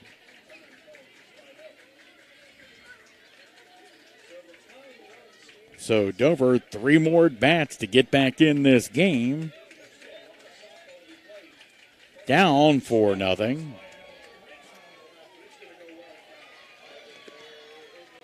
The pitch popped up, foul, first base side. That is out of play. So the battle going on between Crimson Tornado, right-handed sophomore pitcher, Carolyn, and the right-handed bat, Braves DP, Brittany Lane. A swing and a miss. Lane fans. The second strikeout for Lint. Now batting the shortstop, number 9. And the 6th strikeout for Dover pitching. That'll bring Lindsey Van Hoos, Logan Elm's leadoff batter, to the plate for the 3rd time in 4 innings. First pitch that she sees from Lint, missing a little bit outside. Lint has reached and scored in both of her at-bats. A walk and a run in the first inning. An infield single and a run in the 3rd.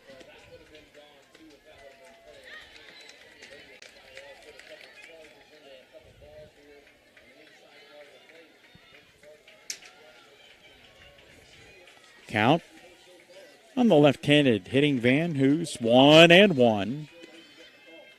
That ball, a slow roller to second. Fielded, and no way they're going to make that play.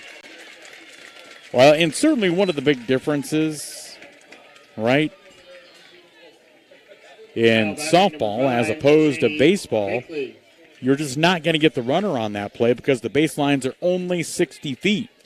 If that's a slow roller, if a fielder in the infield hesitates in getting that ball out of her glove, you're not going to get the runner because the baselines are a 1/3 shorter. That'll bring the pitcher, Sadie Binkley, to the plate, trying to help her own cause. First pitch high for a ball. She saw Dover's Maddie Banham come up out of her catcher's crouch and look towards first base. Bottom of inning, number 4, Dover down by 4. Lint ready. The next pitch, hit on a fly.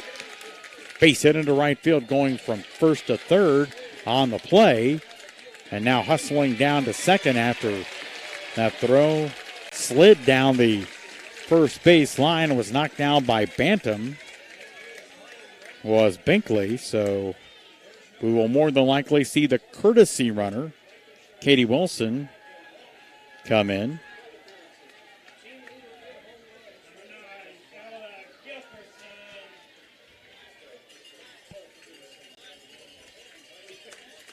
We have a and we do. Runner for the Braves, number 8, Katie Wilson. Wilson came on as the courtesy runner. Number 8, Wilson. And would score back in that 3-run. Now batting, Logan Elm 4, first. Riley Wolf.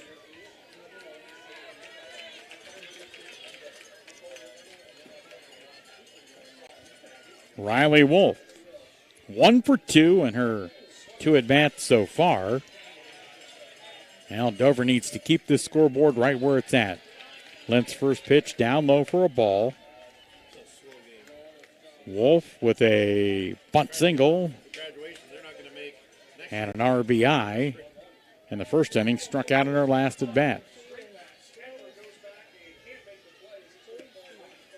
The next pitch, a swing and a miss as Wolf's swinging for the fences, which, by the way, here at Pickerington Central, 200 to straightaway field and 185 feet down the right field and left field lines, respectively. The next pitch, a swing and a miss as well. So Carol Lent, the sophomore, since she's come into the circle, doing what you want your pitcher to do, and that's throw strikes. Lent checks, and the next pitch, high for a ball. So Logan Elm already a 4-0 lead, and Dover doesn't want that deficit to get any further. The count, 2 balls, 2 strikes. Lent ready. And her 2-2 pitch, a swing and a miss. So 2 outs in the inning as Wolf fans for the second time in this contest. First baseman number 51, J.C. That'll bring the first baseman for the Braves, J.C. Clifton, to the plate. Clifton in her 2 at-bats has singled and drove in a run and struck out.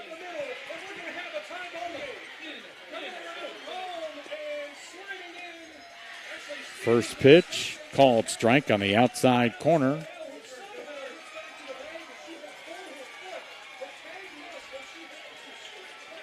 Oh, and 1.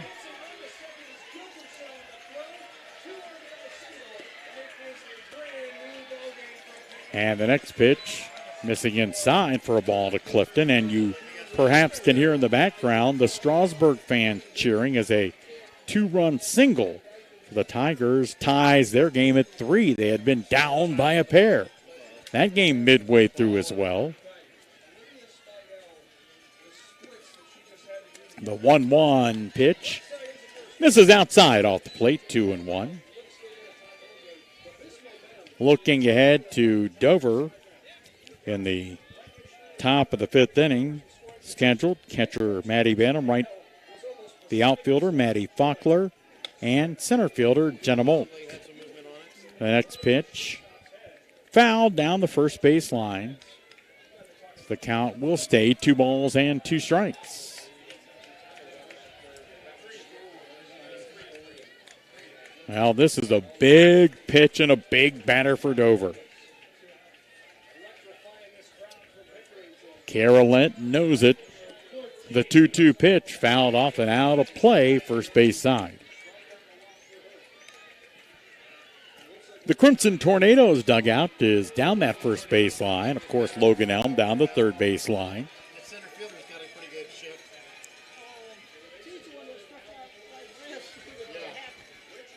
And the next pitch, that's hit a long foul and out of play. And a Dover fan, he tried to make a play on the entry sidewalk, and we're going to charge him with a fan error. He dropped that ball down there. He looks to be down there with 3 other, perhaps, Dover students, and his buddies are giving him the biz for dropping the ball down there. Again, the 2-2 pitch. A little bit outside, ball 3. If the Tornadoes could rally for a win, they would play Friday in Akron. The next pitch, line drive, that's a base hit. That's going to go over the wall and a home run.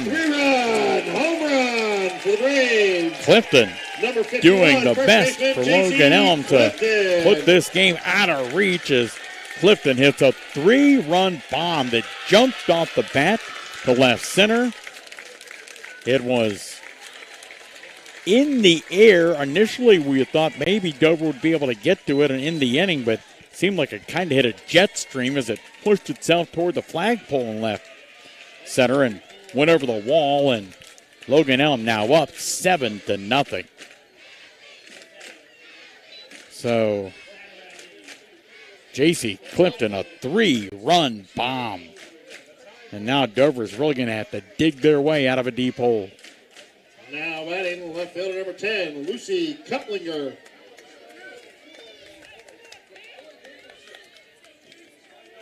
That'll bring Lucy Kaplinger to the plate.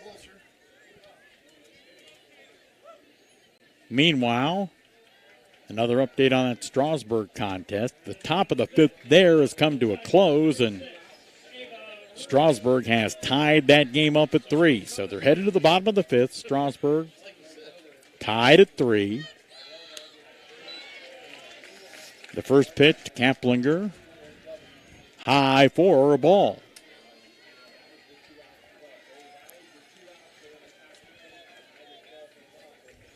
Lent looking into Bantam. The next pitch. There's a called strike. Inside part of the plate. 1-1.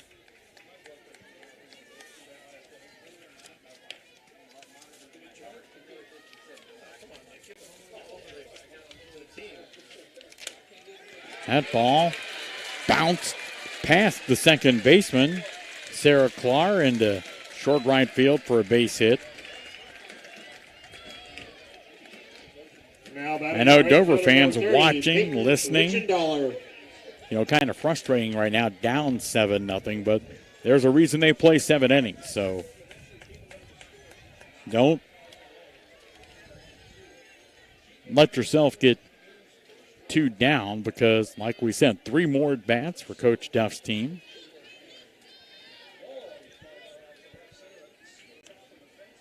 As Peyton Richendaler, the right fielder, swinging and missing it. Carol Lentz, first pitch. But boy, that 3-run bomb off the bat of J.C. Clifton certainly shifting the focus of this game. That ball fouled back, and that's out of play first base side here at Pickerington Central.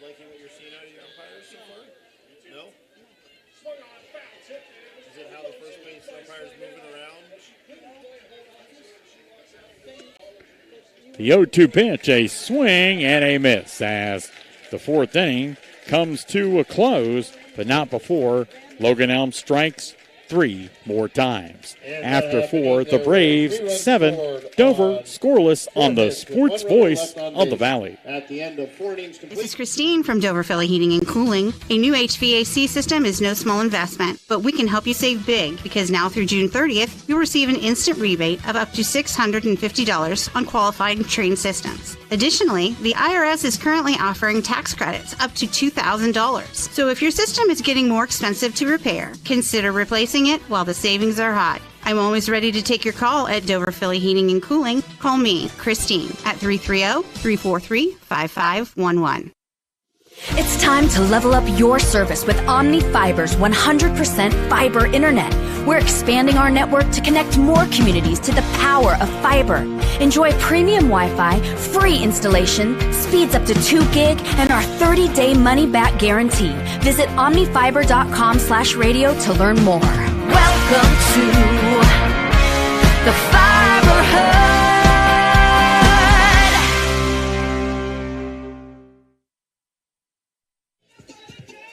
As we progress to the 5th inning, Dover in this regional championship game, trailing Logan Elm 7-0. Thanks to one of our many great sponsors of high school tournament softball and baseball, Cleveland Clinic Union Hospital. Whether it's sniffles and sneezes or something more serious, world-class care is near you. Find your nearest provider at clevelandclinic.org/locations. Dover coming to bat in the top of the 5th inning.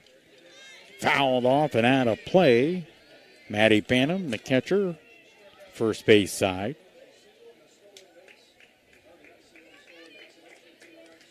Phantom reached base in her prior at bat on an error on the third baseman for the Braves, Riley Wolf. Binkley ready in the circle. The 0-1 pitch way outside. As a matter of fact, in the left-handed batter's box, 1-1. Is it the fact that they're not reacting to the songs I'm playing? That's the key. There's no... 1 ball, 1 strike. Binkley back behind the rubber, momentarily picked up the rosin bag, then some dirt here at Pickerington Central. And the pitch, a swing and a miss. 1-2. Dover needs base runners. Obviously, when you're down by 7, you've got to have quite a few of those to begin your battle back into the game.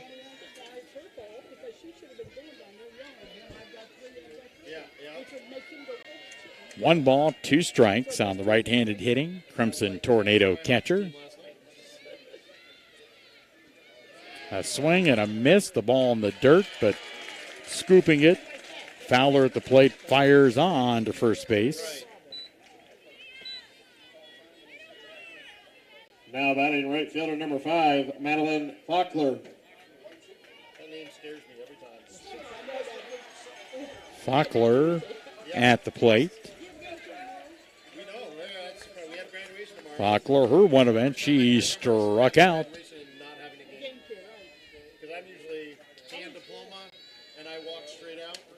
That ball popped up in foul territory. The Braves' Riley Wolf, about halfway down the third base line, makes the catch. Now 2 outs in the inning. Now batting number 4, Jenna Molt.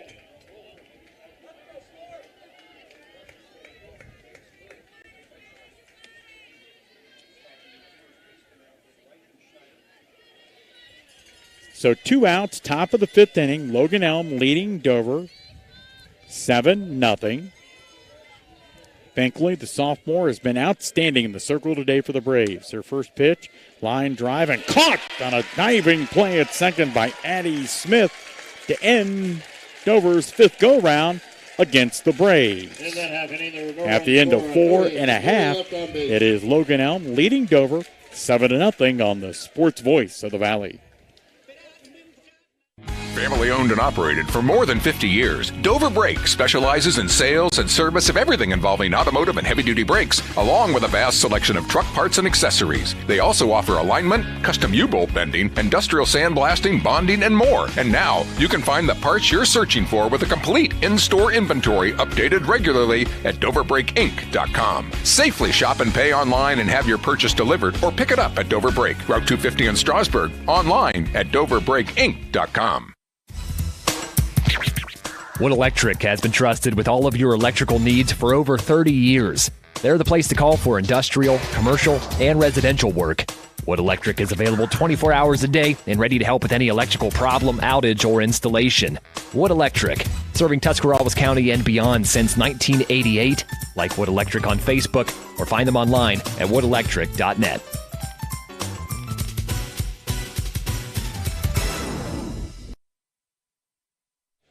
Logan Elm leading Dover 7-0 as the Braves come calling against the Crimson Tornadoes in the bottom of the 5th inning.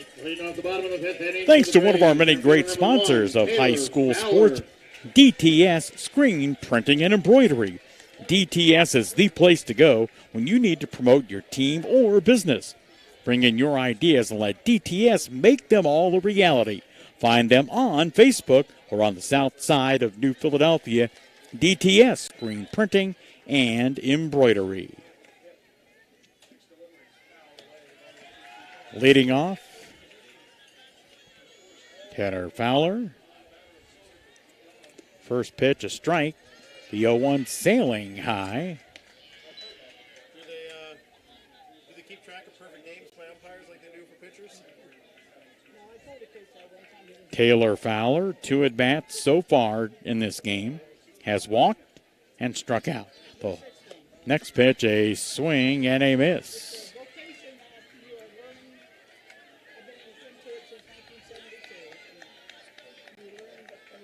One ball, 2 strikes. You stop learning, that's the problem. The sophomore, Carol Lent, sends the next pitch, sails high as it got to the plate. 2 balls and 2 strikes.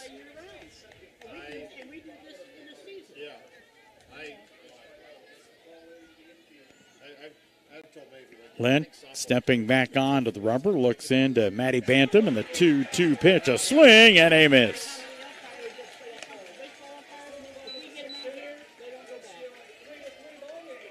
Now batting the catcher, number 16, Tia Fowler.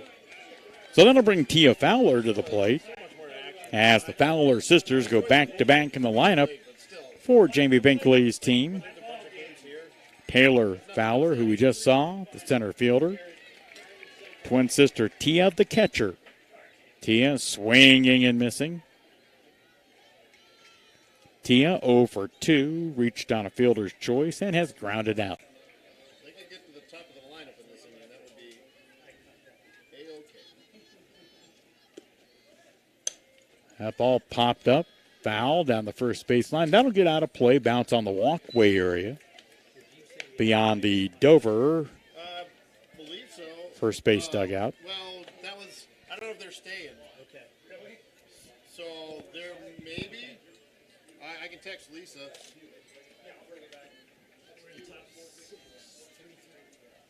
Oh, 2. That ball bounced and foul as Dover's freshman third baseman Olivia McHugh came in to field it.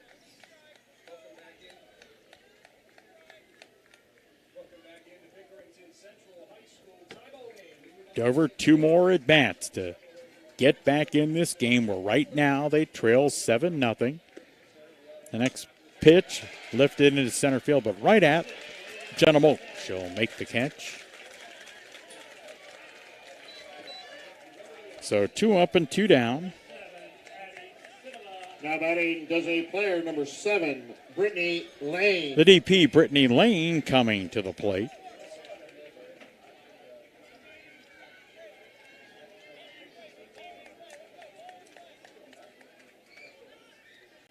Dover trying for just the second time in this contest to send Logan Elm down 1-2-3, and the first pitch from Lent, a called strike. Lane 0 for 2, grounded out back to the pitcher and struck out in her 2 go-rounds. The 0-1 outside, high for a ball.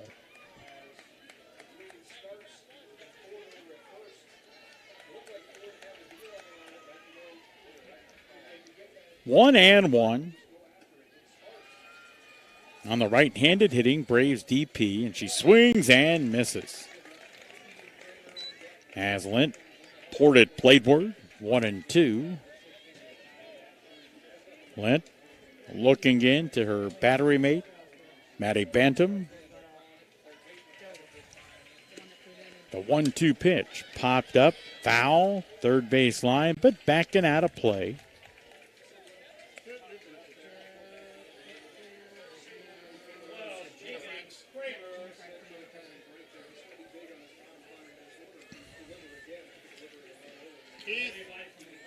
Gina Franks. Oh, okay. The next pitch, a called strike 3, as Dover does indeed, for the second time in this contest, sent Logan Elm down 1-2-3. After 5, the Braves of Logan Elm leading Dover 7-0 on the Sports Voice of the Valley. Wendy's new breakfast 2 for $3 Biggie Bundles let you create your own delicious combo. Choose from a sausage biscuit, egg and cheese biscuit, small seasoned potatoes, and a medium hot coffee. But it's obvious which combo's the best. Sausage biscuit and small seasoned potatoes. Well, maybe it's the fresh cracked egg and cheese biscuit with a medium hot coffee. Or 2 savory sausage biscuits. Whichever you pick, you can't go wrong. Choose wisely. Choose Wendy's new 2 for $3 Biggie Bundles. Limited time only. U.S. price and participation may vary. Not valid in a combo. Single item at regular price. This is Christine from Dover Philly Heating and Cooling. A new HVAC system is no small investment, but we can help you save big because now through June 30th, you'll receive an instant rebate of up to $650 on qualifying Trane systems. Additionally, the IRS is currently offering tax credits up to $2,000. So if your system is getting more expensive to repair, consider replacing it while the savings are high. I'm always ready to take your call at Dover Philly Heating and Cooling. Call me, Christine, at 330-343-5511. Dover fans watching and listening back in Tuscarawas County and all around the world. Pop your rally caps on Dover, needing them here in the 6th and 7th innings. All of our action being brought to you by Keim Home Center. Keim located on 50 acres in the beautiful rolling hills of Holmes County and is the destination and trusted source for your home building and woodworking needs. Olivia McHugh to lead things off for Dover in the 6th. Line drive, base hit into center field. So certainly, as we were mentioning in the last frame, Dover needing base runners, and Olivia McHugh serves that up with a single to start the 6th. At Keim, they are dedicated to caring for your project like they would care for their own. Keim Home Center on State Route 557 in Charm or online at keimlumber.com. Dover shortstop Laney Kohler coming to the plate. Hits a fly ball, left field, foul territory, drifting over and making the catch in foul territory. Lucy Kaplinger, 1 out in the Dover 6th. Now batting center fielder number 2, Charlie Reese. Now to bring the right fielder, Charlie Reese, to the plate.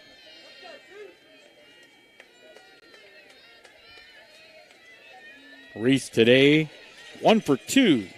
Has grounded out to the pitcher and reached on an infield single. Pops the first pitch that she sees. From Binkley, up and out of play, back behind the plate.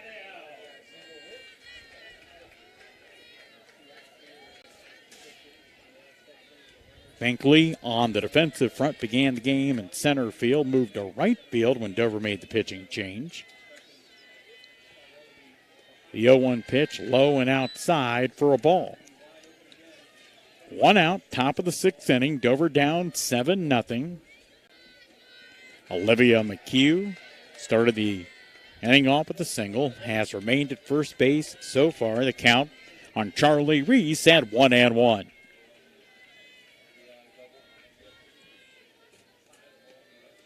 The next pitch, foul, and hustling over toward it was the senior first baseman, and J.C. Clifton couldn't quite get there as the ball bounced harmlessly to the dirt in front of the Dover first base dugout. Now 1-2.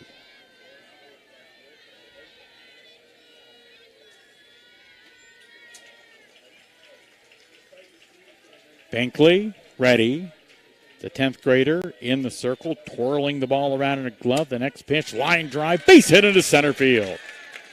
So McHugh will stop at second. Dover with a pair on and 1 out after the Charlie Reese base hit. She is 2 for 3 today. Now batting first baseman number 15, Avery Contini. That'll bring Avery Contini to the plate. Contini reached on an error in her first at bat. Put down a successful sacrifice bunt in her most recent at bat back in the 4th inning. Binkley ready. And the pitch inside for a ball. That Strasburg game with Portsmouth Notre Dame now in the 6th inning, and they are all tied at 3 in the Division 4 regional final matchup here in Pickerington. The next pitch outside for a ball.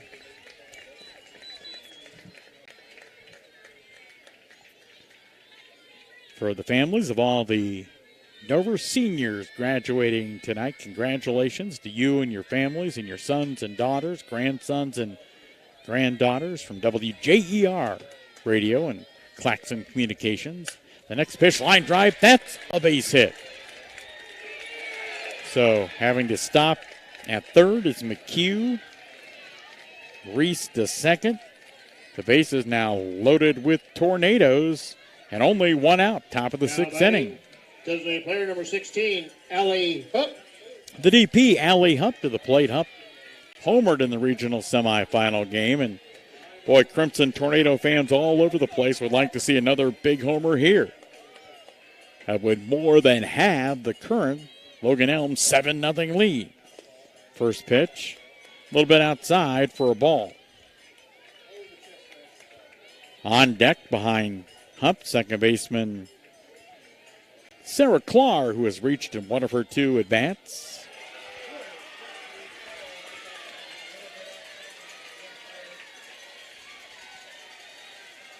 The next pitch, grounded to third. They will fire home and get the runner at home. That's Olivia McHugh.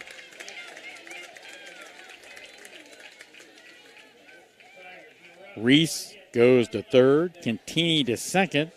Hupp reaching on the fielder's choice. Bases loaded with tornadoes, but now two outs.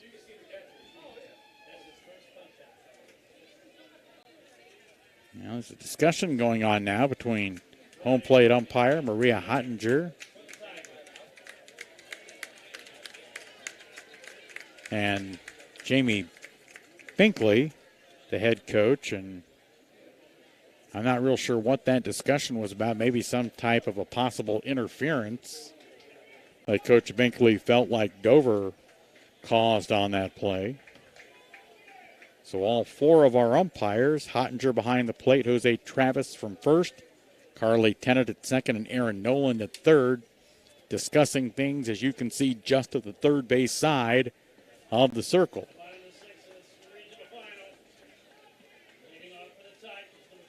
Well, and the longer this discussion goes, honestly, I don't like this for Dover. Because if there's not a lot to talk about, those types of discussions end pretty quickly.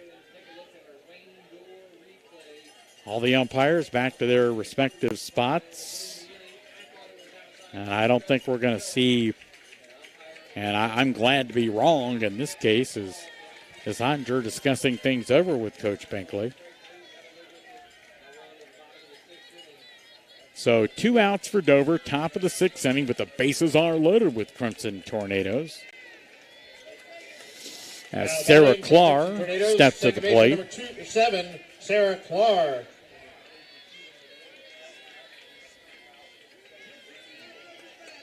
Sarah today 0 for 2, but has reached base once on a fielder's choice back in the second.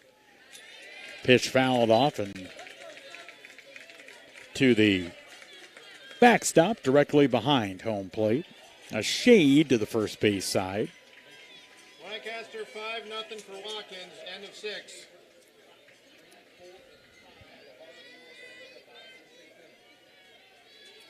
Binkley quickly behind the rubber, gets some dirt on the softball.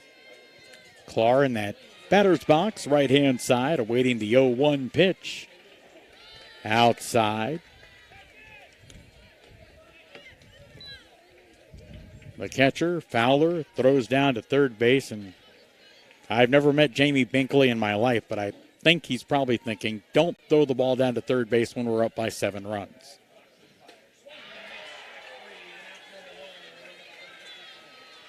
One and one on Clark. The next pitch inside for ball 2. Well, Dover certainly needs what would be their biggest base hit of the contest right here.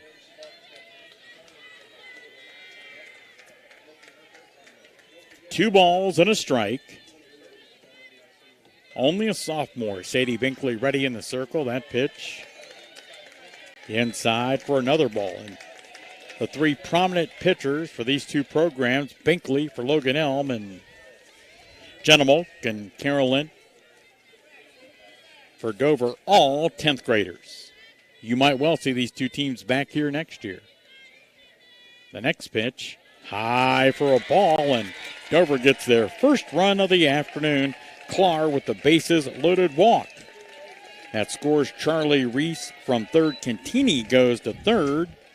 Hupp to second. Clark with the walk and the RBI. Bantam. So 7-1. Dover plates their first run. Jamie Binkley comes out to have a discussion with his daughter Sadie in the circle. Well, and when you talk to dads and daughters that are in that scenario, moms and daughters, you get all kinds of different theories about how to handle it. You know, is Sadie thinking, oh, here comes Dad. What does he want? Probably what she's thinking, as most teenagers would be. So Dover's catcher Maddie Bantam to the plate. Because it's really hard to separate that coach-player, dad-daughter relationship in those types of scenarios. Pitch to Bantam, that's outside for a ball. So for Dover, Cantini at third, Hupp at second. Clark with the bases loaded, RBI walk at first. Bantam and her two at-bats has struck out and reached down an error. The next pitch fouled straight back and out of play.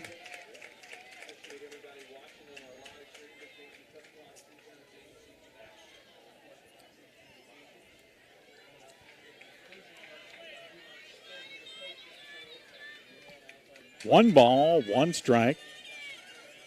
You get a base hit out of the infield here, get a couple of more runs to make this interesting. The next pitch, that pitch, I got to be honest, that pitch looked high. And not that you're looking for any help from the umpire. Well, I see some of the, looks like maybe one of the Dover assistant coaches over there barking in the dugout. 1-2. Kind of looked like a rise ball from Binkley and looked like it rose out of the strike zone.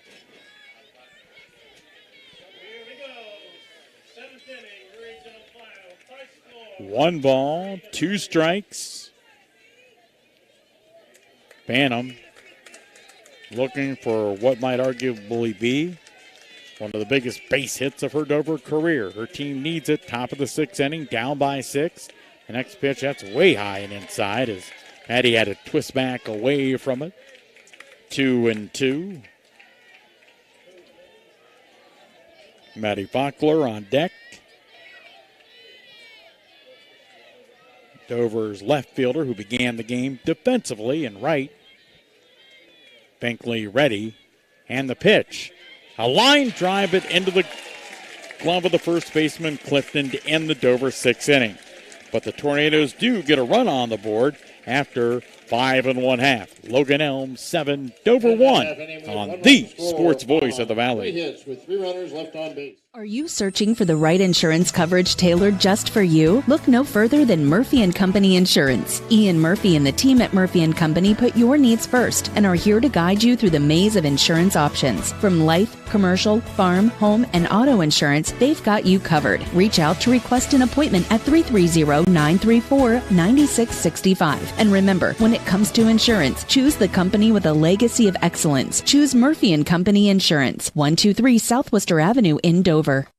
Wendy's new breakfast 2 for $3 Biggie Bundles let you create your own delicious combo. Choose from a sausage biscuit, egg and cheese biscuit, small seasoned potatoes, and a medium hot coffee. But it's obvious which combo's the best. Sausage biscuit and small seasoned potatoes. Well, maybe it's the fresh cracked egg and cheese biscuit with a medium hot coffee. Or 2 savory sausage biscuits.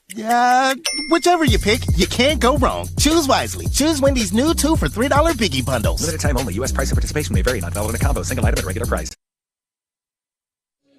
Head to the bottom of frame number 6. Logan Elm leading Dover 7-1.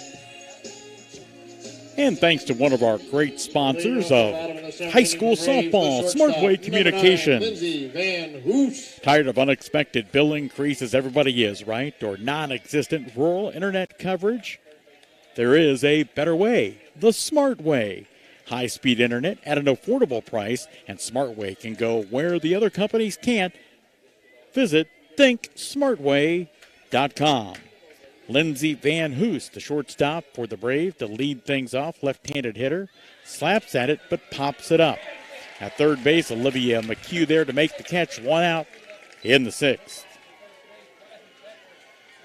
Well, that's the first time that Dover was able to retire Van Hoos, who had previously reached base 3 times and scored all 3 times. 7-1. The lead for Logan Elm. The first pitch from Carolyn called inside for a ball. So Dover's going to have a long top of the 7th inning to keep their hopes alive here in this regional championship game in Pickerington. The 1-0 pitch popped up foul, first base side, and out of play. Well, as we progress a little bit more into the evening hours, more cloudy and looking a little more threatening possibly. Not like it's going to start pouring at any minute, but it is not the pleasant, partly sunny conditions we had to start the game. The next pitch, that's popped up foul and out of play. Count 1 ball and 2 strikes on Sadie Binkley. The sophomore has been outstanding in the circle and good at the plate too, where she is 2 for 3. A pair of singles and a pair of runs scored for the Braves, who came into this game with a record of 20-8. The next pitch from Lint, high for a ball, evening things on the Braves. Hurler, 2-2. The next pitch lifted on a fly into short right field. Dover second baseman Sarah Clark backpedaling, and she'll make the catch for the second out in the 6th. Well, certainly if you happen to be a Braves fan and watching and listening online. By the way, thank you to Logan Elm Athletic Director Eric Karshner, who was kind enough to forward me a bunch of information on the Logan Elm program, but he said he would make our link available and updated information to all the Braves fans.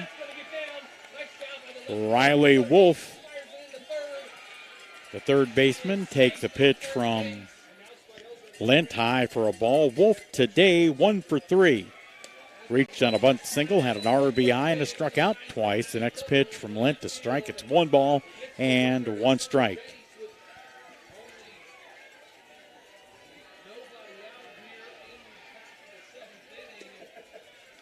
The next pitch, that's fouled off and out of play. Haddad pops up, puts that right hand skyward, bounces off his hands. We don't know who he is, but his buddies do, and he's probably getting the business from his buddies down there. 1 ball, 2 strikes. Lint checking in with the catcher, Maddie Bantam. The 1-2 pitch. That's popped up foul and out of play. First base side as well. Wolf battling, trying to prevent the Braves from going 1-2-3 in the bottom of the 6th. Of course, the Braves hoping this will be the final time they come to the plate in this game. The 1-2 pitch, that's popped up. McHugh hustling in down the third base line, and 2/3 of the way toward home plate makes the catch to end the 6th inning. After 6, Logan Elm leading Dover 7-1 on the Sports Voice of the Valley. DTS Screen Printing and Embroidery is the place to go when you need to promote your team or business. They offer corporate apparel, custom apparel, letterman jackets, trophies and plaques, even banners and yard signs. Bring in your ideas and let DTS make them a reality. DTS Screen Printing and Embroidery, just across from the Brickyard Restaurant on Commercial Avenue Southeast on the south side of New Philadelphia. Find out more on Facebook.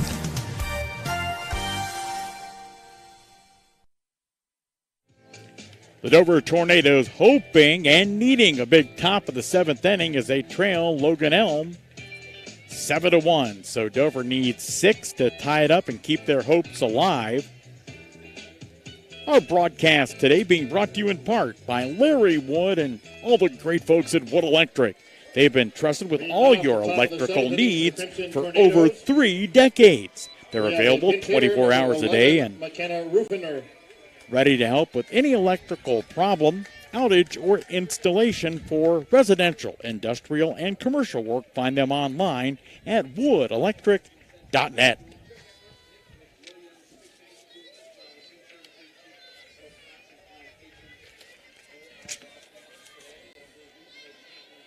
Dover will have a pinch hitter to start the top of the 7th inning. Fans, remember to stick around after the game for the award ceremony, but not too long so you can get to graduation. McKenna Rufner at the plate and takes a strike from Binkley.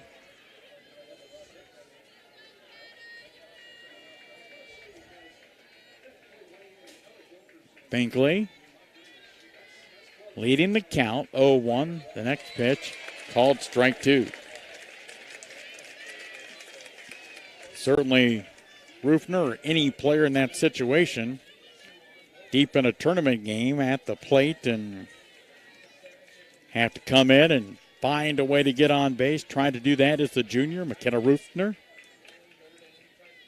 Binkley ahead in the count at 0-2. The next pitch, and that hit Rufner.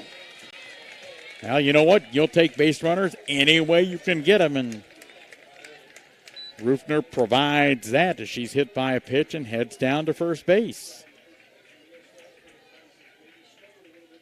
Now Dover going to send in, let's see, a pinch runner, and that'll be Maddie Fackler, who Rufner was batting for. So that's a re-entry. We have a re-entry to the game, number 5.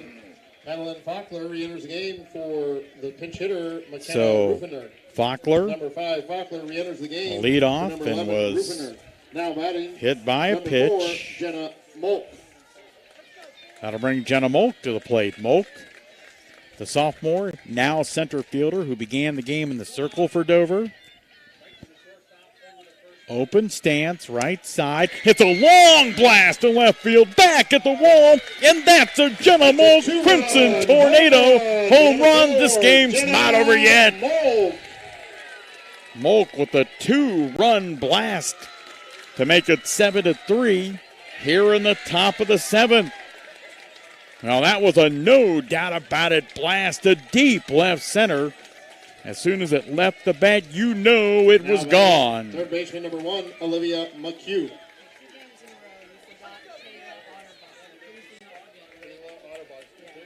didn't have her on the list. I go by their lineup card. He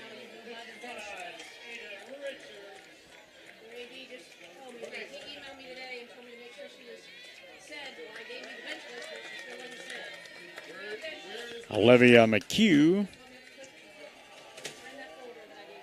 at the plate. McHugh doing battle with Binkley. Dover down by a 4. Next pitch upstairs.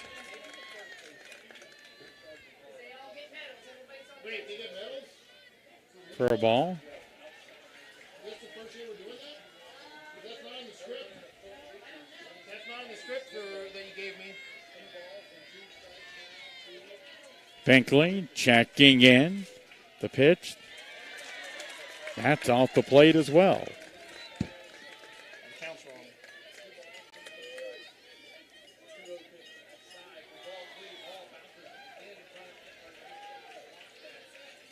3 balls, no strikes. Dover's first runner reached when Rufner, the pinch hitter, was hit by a pitch.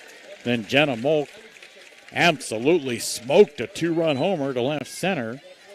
Now that pitch to McHugh, a strike, 3-1. Olivia 1 for 3 today, has singled and struck out a couple of times. She's ahead in the count, 3-1. Asked for time, gets it from home plate umpire Maria Hanger.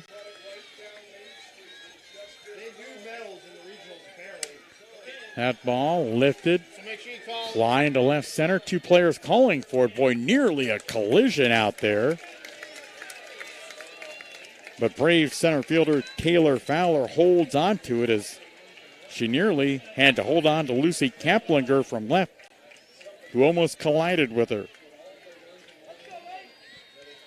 So now 1 out in the inning. Dover still down by 4, 7-3.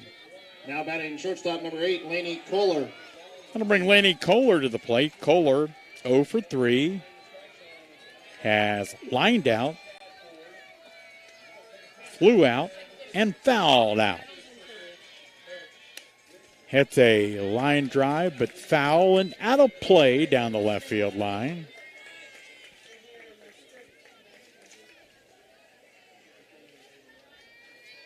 Can you give us Keith and the bench list for this field? We'll check those are the right teams.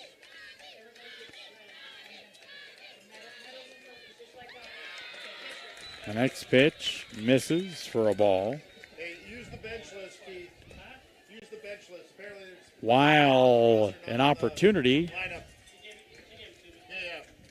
for Dover to keep climbing back into this one. We've got an opportunity for you tonight on WJER Radio to hear Red Hot Guardians baseball as they begin a West Coast road trip. The next pitch to Kohler, that sails high for a ball.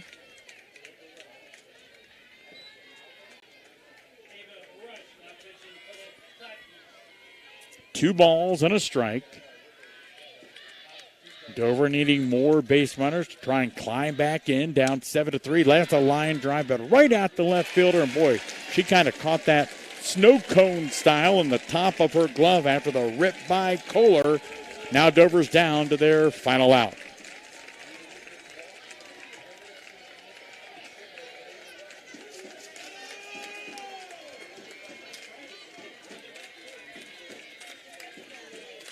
Mentioning the Guardians and new manager Stephen Vogt.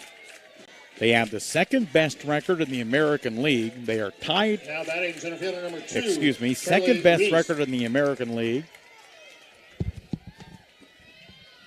They are in first place in the AL Central and have the third best record overall in Major League Baseball. Charlie Reese at the plate, and certainly Charlie today has been effective. 2 for 3 and has scored Dover's lone run. Trying to keep Dover's hopes alive. They trail 7-3. 2 outs, top of the 7th inning. Ready, Binkley, that ball popped up. Caught by Clifton, and Logan Elm is headed for the Division II state tourney. So Dover's outstanding season coming to a close as they fall today 7-3. The high school softball postgame show is coming up next on the Sports Voice of the Valley. Ladies and gentlemen, that concludes. The T-County Boxing Academy is the area's #1 training center for those who are serious about boxing. They offer adult and youth boxing classes for kids as young as 7, along with Muay Thai for ages 10 and up, and mixed martial arts. Most classes are held 2 to 3 times per week at the T-County Boxing Academy, located on East High Avenue in New Philadelphia, and prices start at $60 per month. Remember, your first session of any class is always free at the T-County Boxing Academy, where serious athletes train.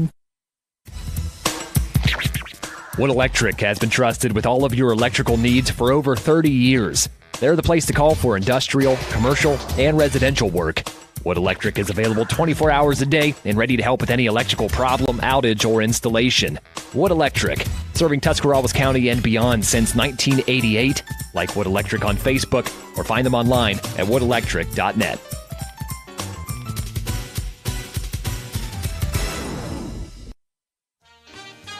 Whether you're looking for a little extra income on the side or an exciting full-time career with endless potential for advancement, our local McDonald's has an opportunity for you. Flexible schedules, competitive pay, fun perks, and a supportive team environment are all part of the package. A job at McDonald's is one of a kind, just like you. Wherever you are in life, you can find a meaningful career at McDonald's, and it comes with a side of whatever makes you happy. Apply online at mcdonalds.com today.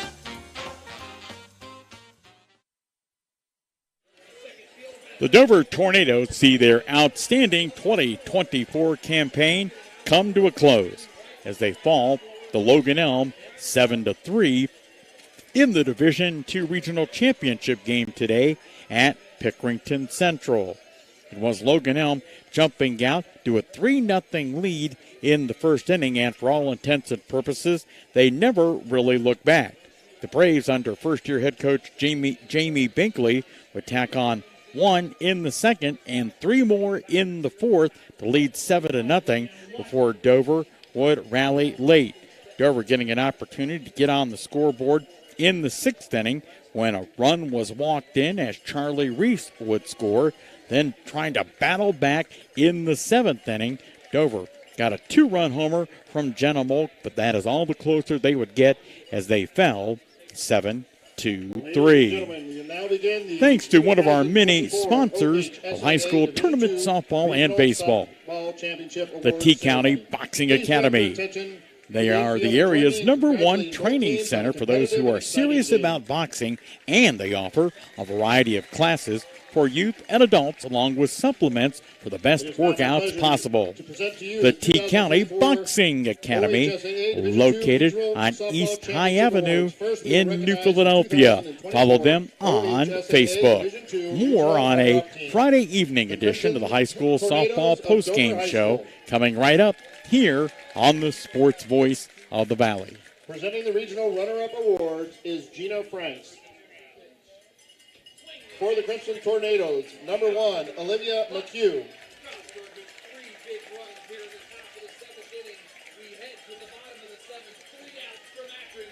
#2, Charlie Reese.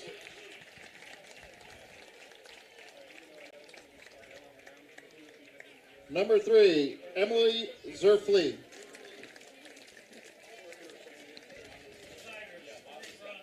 #4, Jenna Molk.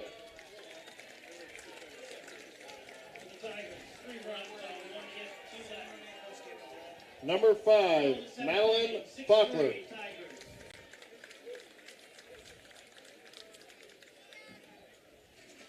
#6, Riley Bullock.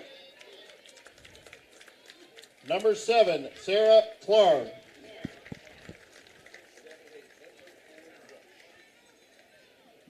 #9, Maddie Bantam.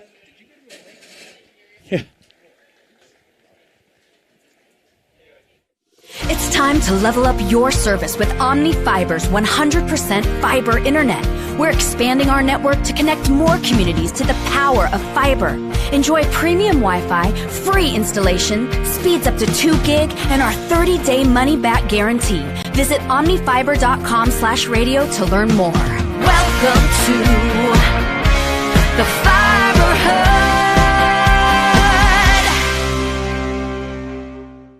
This is Nathan Kemp with Kemp Insurance. Contact us today for all your auto, home, farm, and commercial insurance needs. We're proud to have been your local hometown agents for over 35 years and look forward to helping you see the difference local agents can make for you. Kemp Insurance on East High Avenue in New Philadelphia. This is Don Kemp with Kemp Insurance. Whether it's repair work from a fender bender, the after effects of a powerful storm, or a life-changing moment like a house fire, Kemp Insurance is here to provide unmatched customer service. Kemp Insurance, your local hometown agents for over 35 years. In the rolling hills of Holmes County, we tend to do things a bit differently. At Kime, we're in the business of uncommon experiences, and we're here to care for your project like we care for our own. We believe that quality matters and want to help you get it right the first time, because your project deserves it.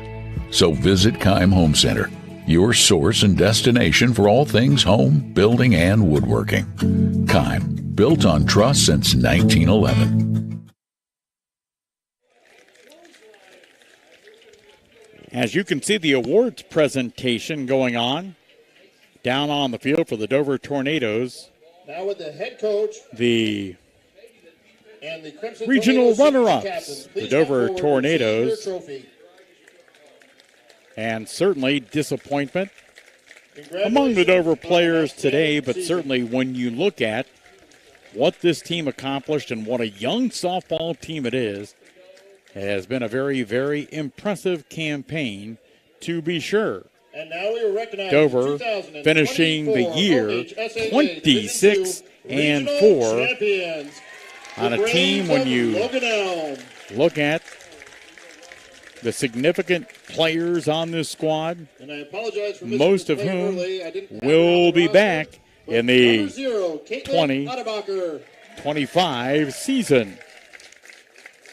So certainly a tough day to be sure for Dover as they see their season come to a close, but reasons to hold their head high after a season that was highlighted by 26 wins, a district championship, and an opportunity for a regional crown. Time now to name our Subway Player of the Game, brought to you by the Fitzgerald family-owned Subway Restaurant, where they are proud to recognize excellence in each athletic contest that you hear on WJER Radio and see with our YouTube broadcast as well, and the Subway Player of the Game award. At the conclusion of today's game, which is where we're at now, we name our Subway Player of the Game. For Dover today, it is Charlie Reese. Reese went 2 for 4 on the afternoon, scoring one of Dover's 3 runs on their way to a loss, falling here in the regional championship game. Charlie Reese, our Subway Player of the Game. We'll take one final timeout, and when we come back, run down some of the final numbers from today's contest. Logan Elm knocking off Dover in the regional championship game of Division II in Pickerington, 7-3 on the Sports Voice of the Valley. Number 12, Hannah. Subway refreshed their ingredients, then their menu, and now they're slicing their meats fresh. That means fresh sliced turkey, fresh sliced ham, and 2 Deli Hero subs. Try the Titan Turkey and Grand Slam ham, each piled high with double the cheese and more meat. Order your Deli Hero sub with freshly sliced deli meats today, and be sure to try all the subs on the refreshed Subway Series menu. Subway's tastiest menu upgrade yet. Are you searching for the right insurance coverage tailored just for you? Look no further than Murphy & Company Insurance. Ian Murphy and the team at Murphy & Company put your needs first and are here to guide you through the maze of insurance options. From life, commercial, farm, home, and auto insurance, they've got you covered. Reach out to request an appointment at 330-934-9665. And remember, when it comes to insurance, choose the company with a legacy of excellence. Choose Murphy & Company Insurance, 123 Southwester Avenue in Dover. Tired of unreliable internet service and unexpected bill increases? Experience internet another way, the smart way. Smart Way Communications is your locally owned and operated high-speed internet provider, now serving Dover and New Philadelphia and beyond. Don't get locked into plans with more or less speed than you need. Smart Way is the better way. Local customer service, local infrastructure, and community-minded. That's the smart way to get reliable, affordable internet in Tuscarawas County. Call Smart Way at 740-254-8201, online at thinksmartway.com. Life moves fast. Can you keep up? Cleveland Clinic Union Hospital Ortho Express Care welcomes patients with no appointment necessary, so injury or joint pain never slow you down. Our orthopedic experts will give you the care you need when you need it. For every break and breakthrough, for every bone and joint, for every care in the world. Walk in for orthopedic care close to you in the Heritage Square Plaza at Dover. Learn more at unionhospital.org/orthoexpresscare. The Dover Tornadoes see their fantastic 2024 campaign come to a close today as they fall in the regional championship game, 7-3 to Circleville Logan Elm. The final numbers from today's contest for the winning Braves: 7 runs on 7 hits. They left 7 on base, and they made 2 errors. For the Dover Tornadoes, 3 runs, 5 hits. They left 7 on base and made 1 error. Logan Elm with the victory improves to 21-8 on the season. Dover with the loss closes out the campaign at 26-4. Our thanks this afternoon at WJER Sports to our partners at Claxon Communications for bringing you our video broadcast today. Jacob, our producer, and of course Casey Claxon, the executive producer for Claxon Communications. As well, Kelly Kyle back in the WJER studios, engineering things there. And most of all, thank you for listening. Dover today falls to Logan Elm, 7-3. I'm Bill Morgan, and I'll see you at a game.